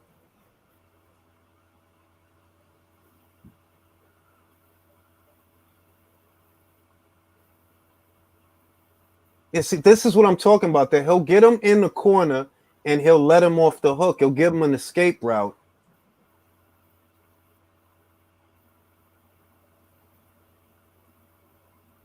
Double up the punch, shorten up the punches, double up on the jab, and then hook to the body, bro. What he's doing is jab and then hooking.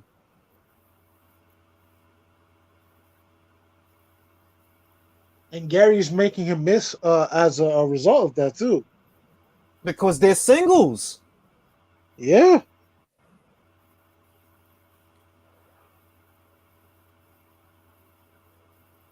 Oh.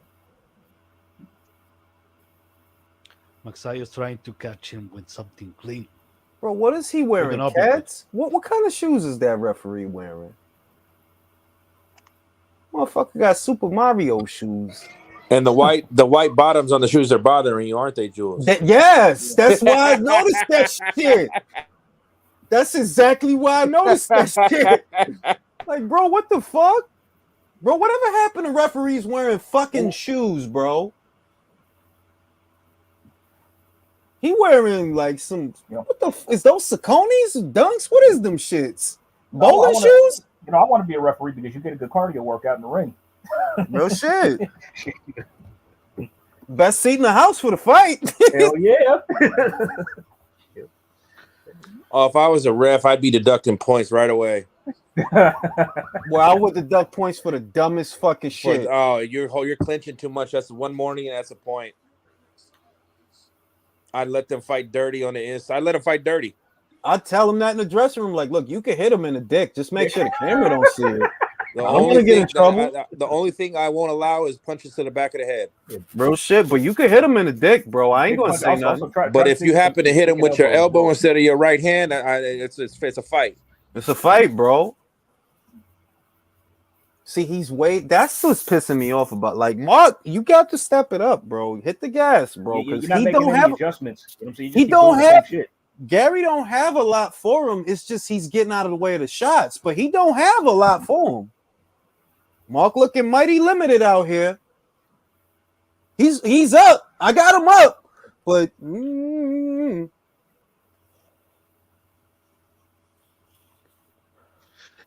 only if Gary was active, Magsayo probably would have been stopped by now. I agree with that because he got dropped by Ceja. So let's be real. If Ceja could drop you, Julio Ceja. But Gary did it to himself, and that's why I don't pity him. That's a fact. You did it to yourself, bro. Mark, you gotta get the belt off this guy. You gotta get it off him.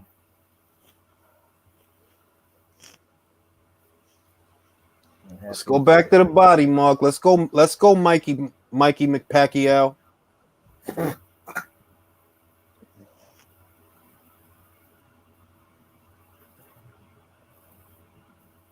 Oh, Manny Gersha. That's what we'll call him. Manny Gersha. There it goes. Look, Magsayo's punches looks hard, but then don't look snappy. They don't.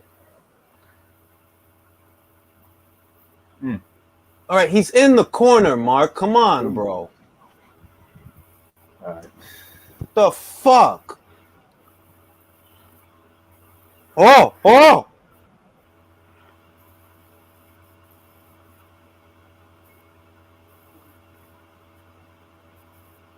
Al Bernstein, I can't make a case for those rounds going to Gary. What are you watching?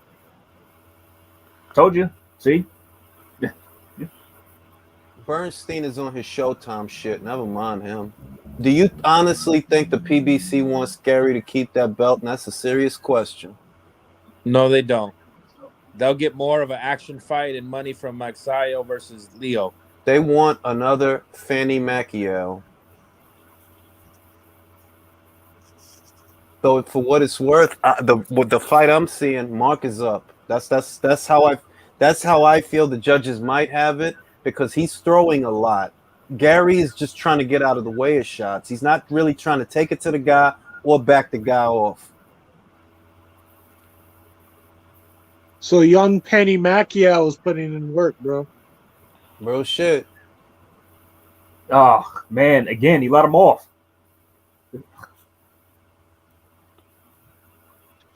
If Magsayo were to win at 26, he's the liability out of all of them. Nah, Leo ain't shit. What are you talking about? Leo is a piece. You're right. Leo just throws punches. That's it. Besides, And ain't even, he's a second. yeah, like, and ain't even hard punches. Leo will throw 1,000 punches and won't cut a motherfucker. Like, oh, I hate Leo Santa Cruz fight. Fucking, ooh. Dude, Magsayo can do anything about Gary's angles. Nah.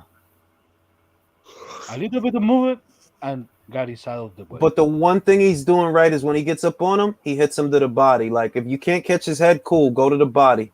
Harder to miss.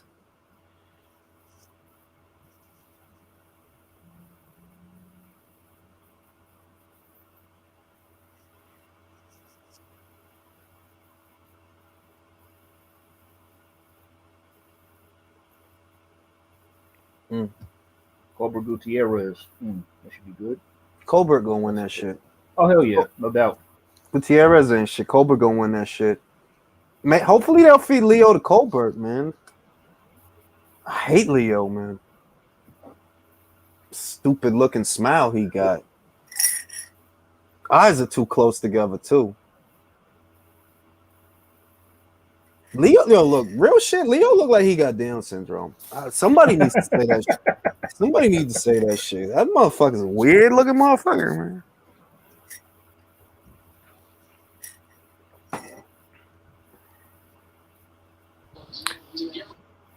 That's a beautiful thing. Even though I'm not a fan of Gary's career, that's still a beautiful thing. Dad made all these fighters and shit. That's a beautiful thing. Yeah, they're all named Gary. That's hey, all George's kids are named George. Mm-hmm. Why make things complicated, right? They don't look like they think Gary's winning, though. No, it don't. It really don't. It really don't. He's not throwing enough. He's just trying to get out of the way of punches. It's probably because of his, like, this is hand. So, but still, it's like, yeah. I'm surprised. Oh shit. Dude, if Magsayo wants to kinda win, like by knockout, he needs to forget the middle range. He's not gonna win decisively in the middle of the ring. At middle, throwing straight punches, you need hooks. Yeah, hooks and following him. I mean, listen, he's not missing to the body. So if you ain't missing there, keep going there, because you ain't missing there. Yeah, but Magsayo's overextending. Gary's seeing his punches, and it's getting out of the way.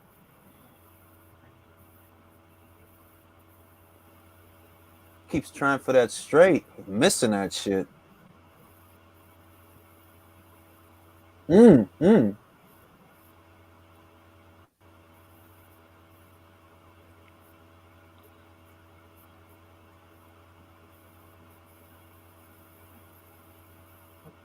See, he let him get away again. He keeps letting him get away. That's what I'm. That like, yo, you got him on the ropes. Do something, bro. Oh, nice.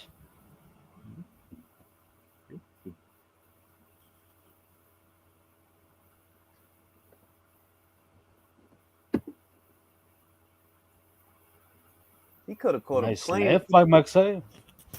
Hmm. You know, if Gary he was didn't- smart, he could set him up. He could set him up with a nice counter. Okay, let me get him to the ropes. As soon as he shifts, I'm gonna catch him with a hook. Mm-hmm.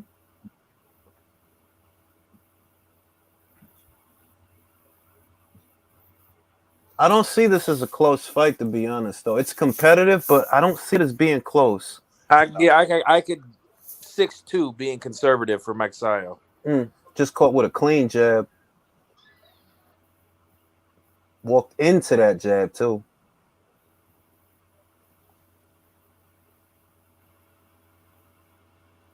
You think he's hurt Gary so far?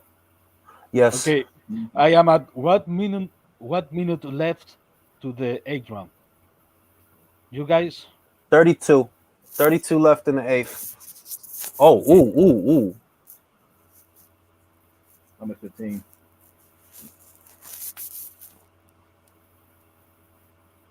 Yeah, Magsayo's trying to feint, but it's not working. No, Gary he's good. He's getting out of the way to this shit. Well, Magsayo's throwing his punches the same way. That's the problem. He's literally the widely telegraphed as well. Yeah. Yeah, he's trying to feint a little before he throws a punch, but Gary's not buying it. I mean, how many games has Mark even thrown? Any? No, he's thrown some jabs. The shit is that he's throwing the jab, then he's throwing the straight. It's like, bro, you've been doing that the whole fight, you know. Double up the jab at least. Shorten up the jab, double it up, and then go for his fucking body because you can't miss him to the body. Most of the good punches I seen them land was to the body. Then maybe if you hit him there enough times, he'll start lowering his elbows. Then you could catch him with some clean shit to the face.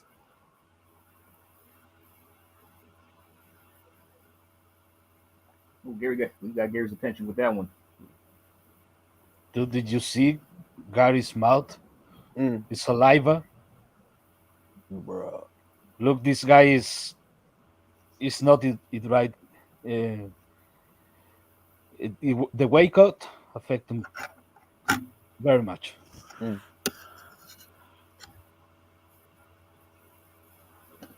I think Gary's one clean punch away from being dropped. The problem is Mark can't make it happen. He's not making it happen. But I feel like if he gets caught clean, he goes down. Has Gary ever been down before? I think so. By who? Hasn't he? I'm trying to think. Who did drop him? Has he ever? That's what I'm wondering. Matter of fact, no.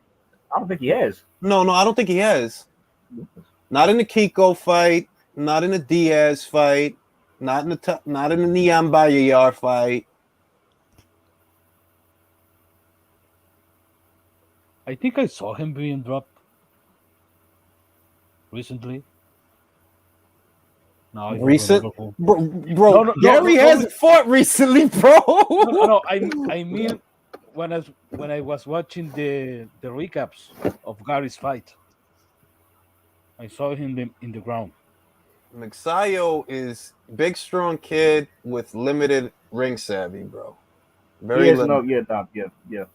Very limited. Like the body shot, I like the body shots downstairs and all of that, but this guy is one punch away from being dropped. Like I can see it. And Mark can do it. He can do it. Yeah, if he fucking lands. You know what?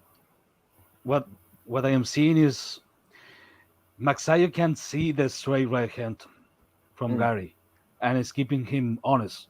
That is why he doesn't want to be like so close to Gary. You mean he wants to lead. You mean straight left? Gary straight left? Or? Yeah, the straight left. Straight left. Sorry. He's not throwing the right. He's using that to probe and just to the rangefinder. Yeah. Magsayo cannot see it. That is why he's trying to. That's why he hesitates, and that's why when he backs him into the ropes, he hesitates. He's trying to use his let him go again. You let him go again. Magsayo is trying to use his reach, but Gary can see everything he does. Good body shot. Caught him on the way up, but it connected.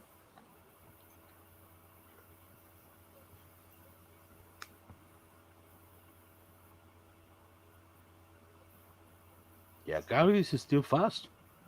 He still has something, but man, oh man, if he keeps the belt. Oh God. 120. Look, 126 has been shit for years, bro. It's been shit, pure shit, because of him and Leo. Well, leave it to PBC to fuck up a weight class. Bro, I hope that Carvajal guy punches fucking. That'd be so great, It'd be great if Barrios punches Keith Thurman to. bro. If Barrios wins that fight, bro, I ain't going front, B.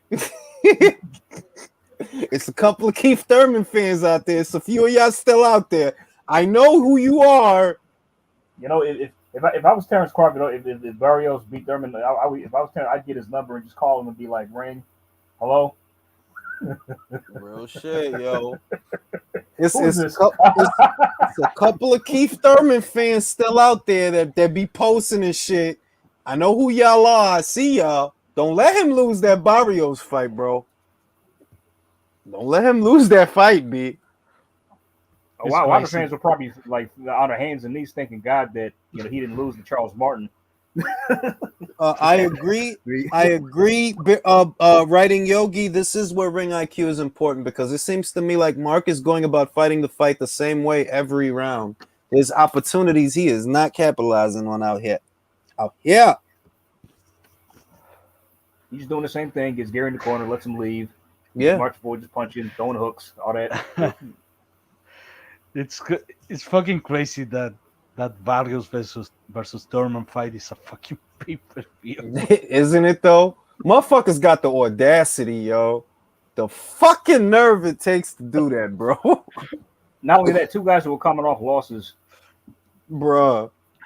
Motherfucker literally got knocked the fuck out in his last fight. Let's put him on pay-per-view.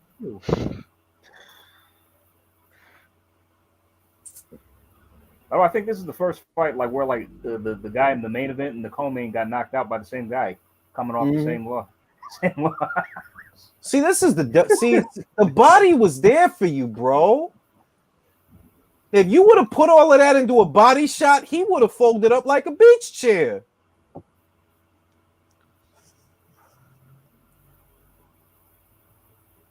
Yeah, Magsayo needs to close these rounds. Be more active. Well, he's being real active, right? He is, but he throwing the wrong punches, man. If he backed into a corner like that, dig into his fucking body, bro. Forget his head. You've been missing that all night. Step in the mid range and just start just throwing hooks to the body, everything. Just bully this dude. He's already backing away from you. Ooh, good uppercut. Yeah, the thing is, the IQ difference between these two, I think, is too big. Yeah. Gary more ring IQ, but Mark is in better physically he's in a better place because Gary if Gary would have been more active, this would have been an easier fight for Gary to win. I think. Yeah. Because this guy don't got this guy, he don't got Gary's ring savvy.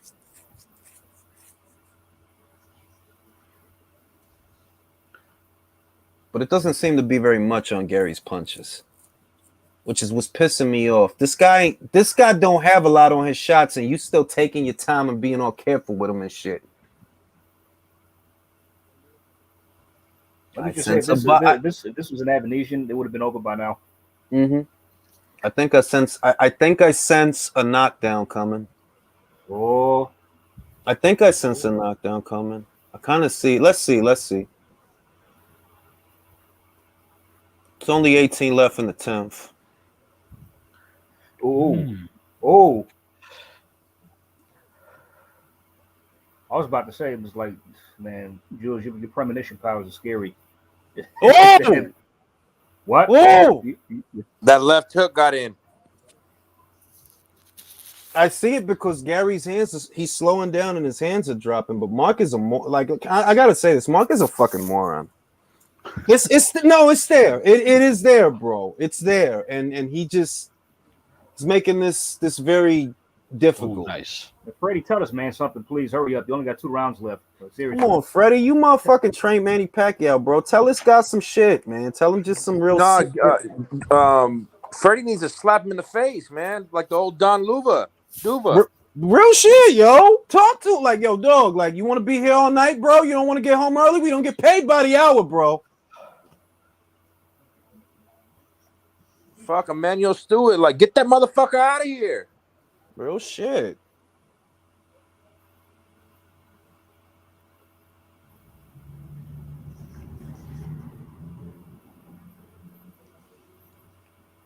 All right, let's see. Round 11. The championship rounds, bro. Championship rounds. You need every single one of these shits, bro. Before he talks some sense to this dude. Come on, Mark. Okay, we taking it to him now. He's taking it to him.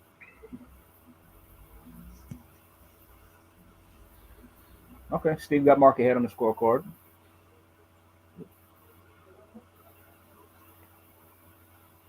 What were the judges?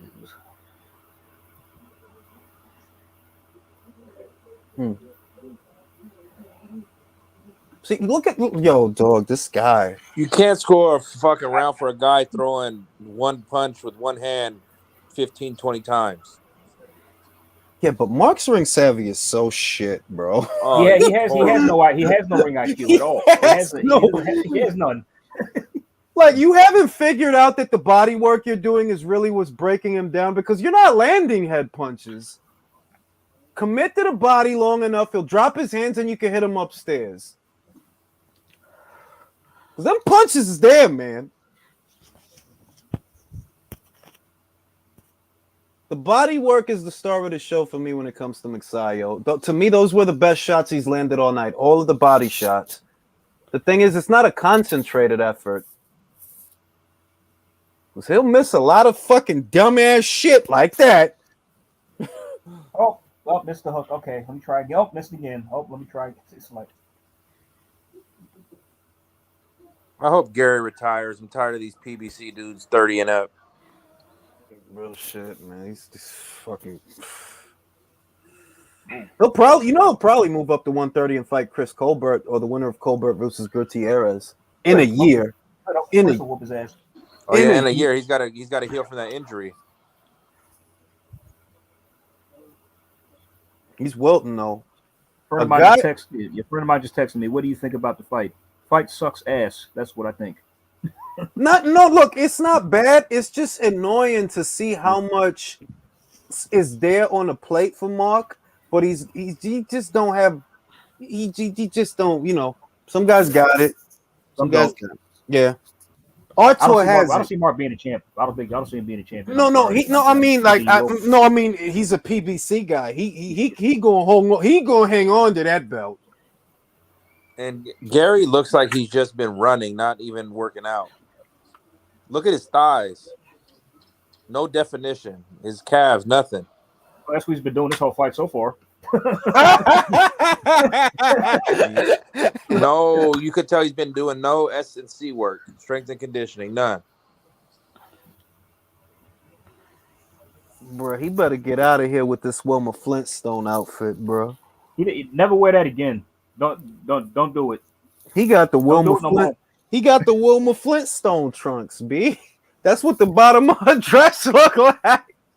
Yeah, I quote the legendary Bruce when he was making fun of what's his face there for Butch Lewis for wearing bow ties with no shirt.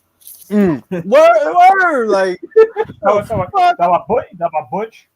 Don't do it no more, Gary. Don't do it no more, bro. Wearing them. That's why he losing that fight because of that Wilma Flintstone.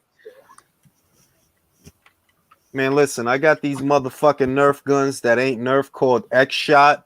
They better than Nerf guns. Literally better.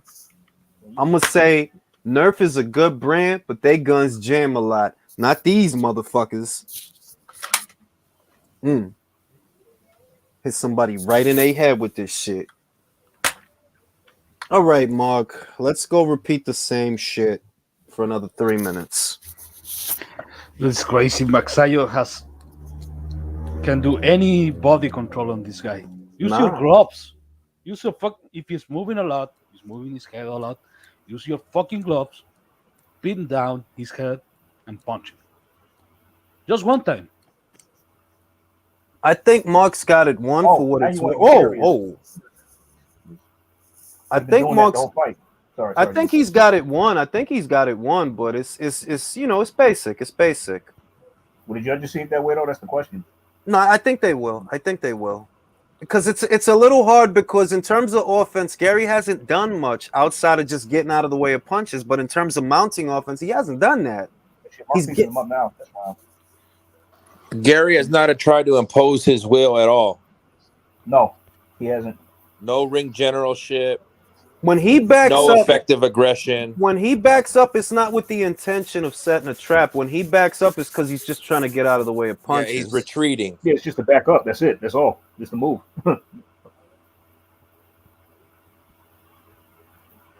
But I'll tell you what, I'm not impressed with Mark. I'll tell you that. Oh, I mean, either. Because there was a lot there. Like, bro, you catching Gary at the most opportune time. Like, Man, just imagine what Navarrete would do to both these dudes. oh my goodness. My Jesus. goodness.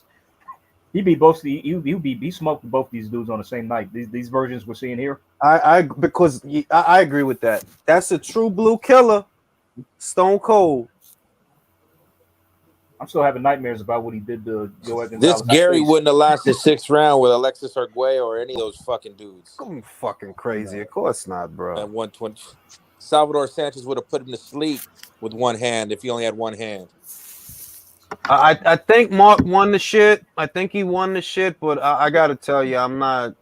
Yeah, it was. I wouldn't be mad if Gary got home cooking because Mark's not doing nothing. Is the audience booing? I can't hear. You got a one-armed fucking fighter in front of you, and you're not going to the body. That's what I mean. Like, yo, dog, how much more? But you know what? Freddie Roach is his corner, so some of this we got to put on Roach. Like, yo, dog, what are you telling this guy? Is the crowd booing? I can't tell. I heard something. 9 seconds. 8. And it goes to the cards. Yay. God, I miss 15 rounders. I really miss 15 rounders. I do. Well, 15 rounds separates the boys from the men, bro, and the brain damage from the not so brain damage. Good fight though. I was entertained, but I was frustrated okay. a lot of it. Okay. I was frustrated a lot of it. I ain't gonna lie.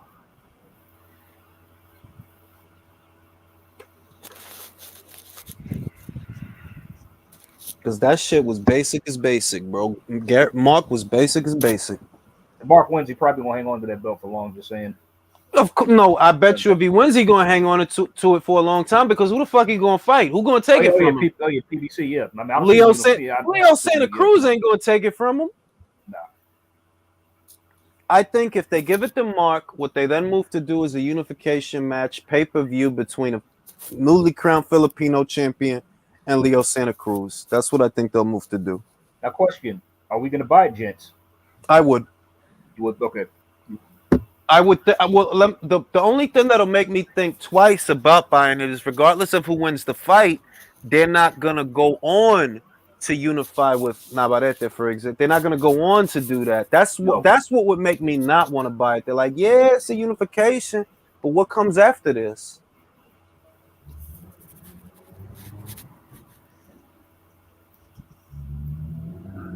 It's just like Cool Boy. It's like, okay, you're gonna fight Daniel Roman. What after that? Is MJ next? Thank you, because that's what I mean. Like he's saying that he won it, and I kind of believe him because he been saying that. And I don't get the sense that he clout chasing. I get the sense that he probably really want to do that, but I don't know that his management is gonna let him. Because while we hearing him, as you with the PBC, that's not gonna happen. Yeah, like. The only time we'll get unifications on the PBC if like both the fighters are with PBC, and that's it. And sometimes even though we won't even get those because how much unification matches did we not get?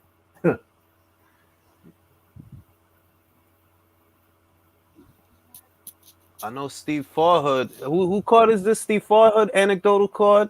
He's got it pretty wide for Damn. Let's see. I mean, shit, man. Damn. I'm getting nervous. Did he get it? Did he get the decision? Bro, I don't even motherfucking know, man. That's why you supposed to try to take it out the judge's hands, bro. So we ain't got to go through this shit.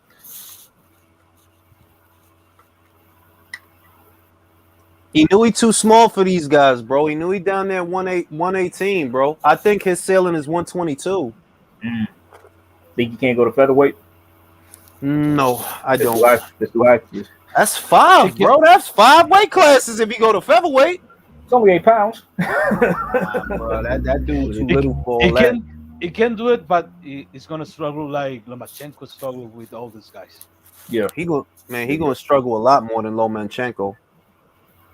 He gonna struggle. Damn. Look at those punch stats, y'all. Bro, it's wide, bro. It's wide. Okay, yeah, I don't see how Gary could have won this.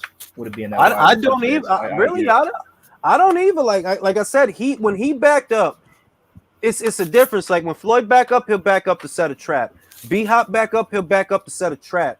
It looked different when you setting a trap than when you backing up because you just try not to get hit. Like in other words, you getting moved around. It's different. When Gary backed up, it was because he was getting moved around, not because you setting a trap.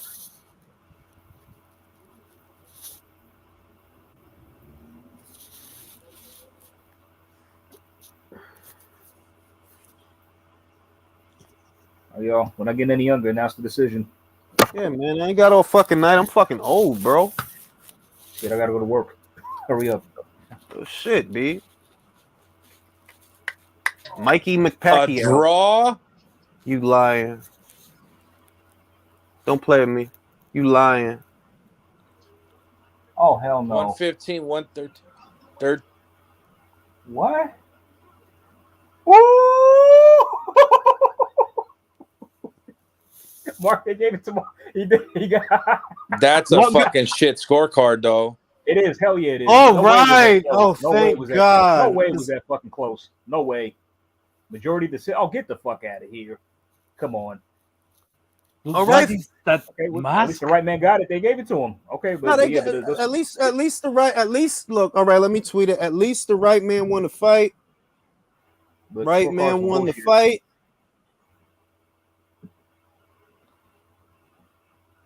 But them scorecards.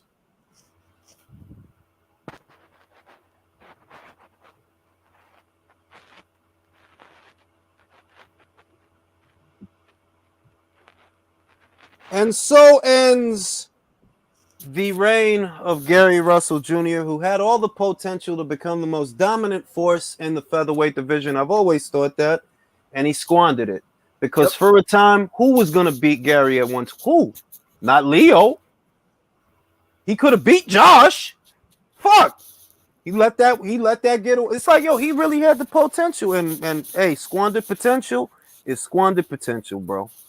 There was a time when Gary could have literally been the most dominant force in the featherweight division. He chose to piss the time away, and I don't pity him for that. Well, now hopefully he retires and we can just get on with it to the next. For years he was the most talented guy at this weight. For years, literally for years. Who was more talented than Gary at 126 the last 5 years? Who? Besides like guys with like Gary, Adrian Broner, like guys with just loads of potential, they just shit it away. That's what gets me angry about Gary. That bro, if you took your career in your own hands, bro, you would have been. It would have been better, bro. The way you did or the way you let your manager do things, because everybody's all about dumping the blame on someone else, bro. I feel if you want to fight more often, you're gonna fight more often, and if you don't want to fight more often, you're not gonna fight more often. That's how I feel. Gary, 3 times a year, Russell. Let's see if he fight 3 times a year now, bro. Not now we don't. Not now we don't. Shit, I mean, I think they'll move him up to 30.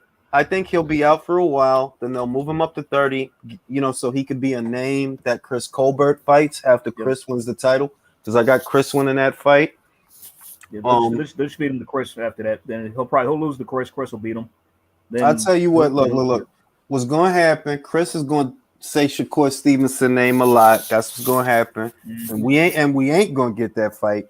Shakur is better than all these guys at or around these weights. That's just the truth. I believe you. He just a cut above these guys, and not that they gonna fight him, because I don't think that they gonna fight him. I got him beating Valdez if and when they fight. bad style matchup for Valdez. Bro, somebody just posted a pic on Twitter of Magsayo next to Sean Porter. This dude is bigger than Porter next to him. Y'all told you, but see, Shit. but when you think about that, Jay, that dude is that big, and you couldn't impose your will a little more on a much smaller guy with one hand. With one hand that hasn't fought in 2 years.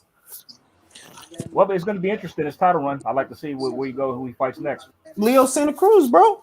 Oh yeah, after that, yeah, if he beats Leo, like after that, it's like what's what's he going to do? Is it going to be like a piss poor unified run or what? You know what I'm saying?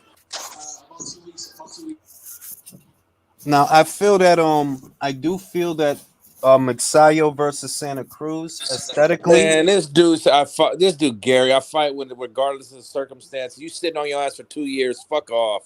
Real shit, yo. Hey, fuck out of here with that bullshit. Are you serious? What I do think is Leo Santa Cruz versus Magsayo. That fight could end in a knockout. It could. Oh yeah. Because Leo ain't shit, bro. He gonna stand there and throw them same old ain't shit ass punches, bro. Well, here's the thing, like if Leo was to do the shit on game, Mark is so limited with his IQ, he won't pick up on that and do a counter like Tank did. Well, the shit is because they're both rock'em sock'em, and because the other shit about Leo is basic, bro. That's why he threw the same punch 3 times, because he's basic as shit. I rarely see a motherfucker do something like that outside of a movie. Throw the same punch 3 times. Rarely. So it is what it is. Shout out to George. George says Gary Russell versus Miguel Burchelt. Not likely, bro, because he just re-signed the Top Rank, and I'm pretty sure he's coming back as a lightweight. This motherfucker just said it's an old injury from the 08 Olympics and never got it fixed. You've been sitting on your fucking ass for 2 years. Bro, how you gonna complain about an old injury from 08? you ain't been complaining about that shit.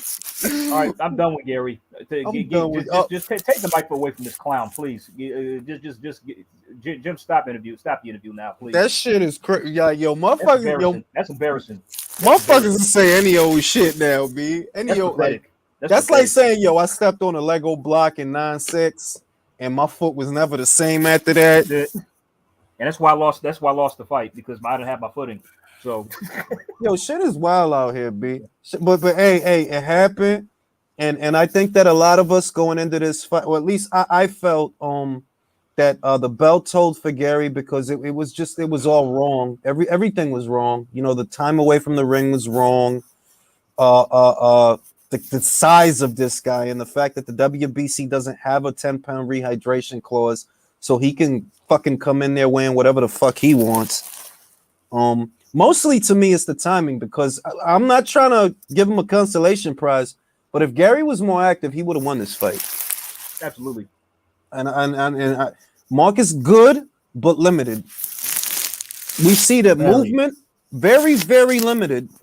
You fighting a one-handed fighter who you're bigger than, who hasn't fought in 2 years, who has. If he wasn't injured coming into the fight, he got injured in the fight, so he's still one-handed. But anyway, gents, I have to venture off to work now. So the man just said that it's the injury from the 08 Olympics. Ain't that motherfuckers? That is some fucking coward shit, bro. Motherfuckers will say anything now, bro. I can't wait till that everybody relay. Y'all take. I see. All right. I see you, Jay. I can't wait till that wrap up. Remember, this the dude that said he was gonna go up and beat Terrence Crawford, bro. This is the guy who said he was gonna go up and fight Bud. You wildin', bro. You wildin'. Worst thing they could have let you do is have that fight. Guys, you need to explain me what was happening in Gary Russell Jr.'s corner between the rounds. What was that mask? It looks like an Egyptian mask. They was, what was in that mask? Ball sweat, so they could wake up Gary. It had something to do that with that sorcerer, that shaman that was in the. Is that even a? But I want to know why are they allowing him to breathe out of a mask? What commission? What is this, New Jersey they fighting in? What commission allows that shit? What's funny? Going their UFC cards on right now. Dana White ain't shit. And then Ngannou's complaining about his purse money, so Dana books him instead of Vegas. He books him in California with the state tax. Yo. Dana White ain't shit, and I love it though. Hey, he about to be out of that contract though, right? Ngannou. Win or lose, yeah, he's out of it. Yeah, he won box Tyson Fury, yo. Well, and if Tyson Fury will do it too. Fuck around, he don't fight Dillian White. He fight Francis Ngannou. Fuck around. It's more money in it. Let's be real. No, yeah, that's $1 million pay-per-view buys, easy. Yeah, it's money in that shit. Fight. It's a huge fight, bro. Damn, B. So the title has changed hands. The belt told for Gary Russell Jr. Fucking putang in amor. Fucking. That's fuck you in Tagalog. I dig it. And you know, it's the end of an era. Gary had an illustrious reign as an inactive absentee champion, and it's finally over. Hopefully, this is the start of the 30-plus PBC guys getting the fuck out of here. Gary, Charlo, Charlo, Thurman, Thurman. Garcia. That cycle, that whole crop went bad, bro. The whole crop. That whole 08 Olympic team, right? Whole crop, bro. All them guys he got from Golden Boy. Gonna have to start fresh now, Al Hal. All right, gents, I'm gonna take my ass to sleep because I'm fucking old. And expect the weekend recap in the morning. Dale, Ale. Nos vemos. All right, everybody.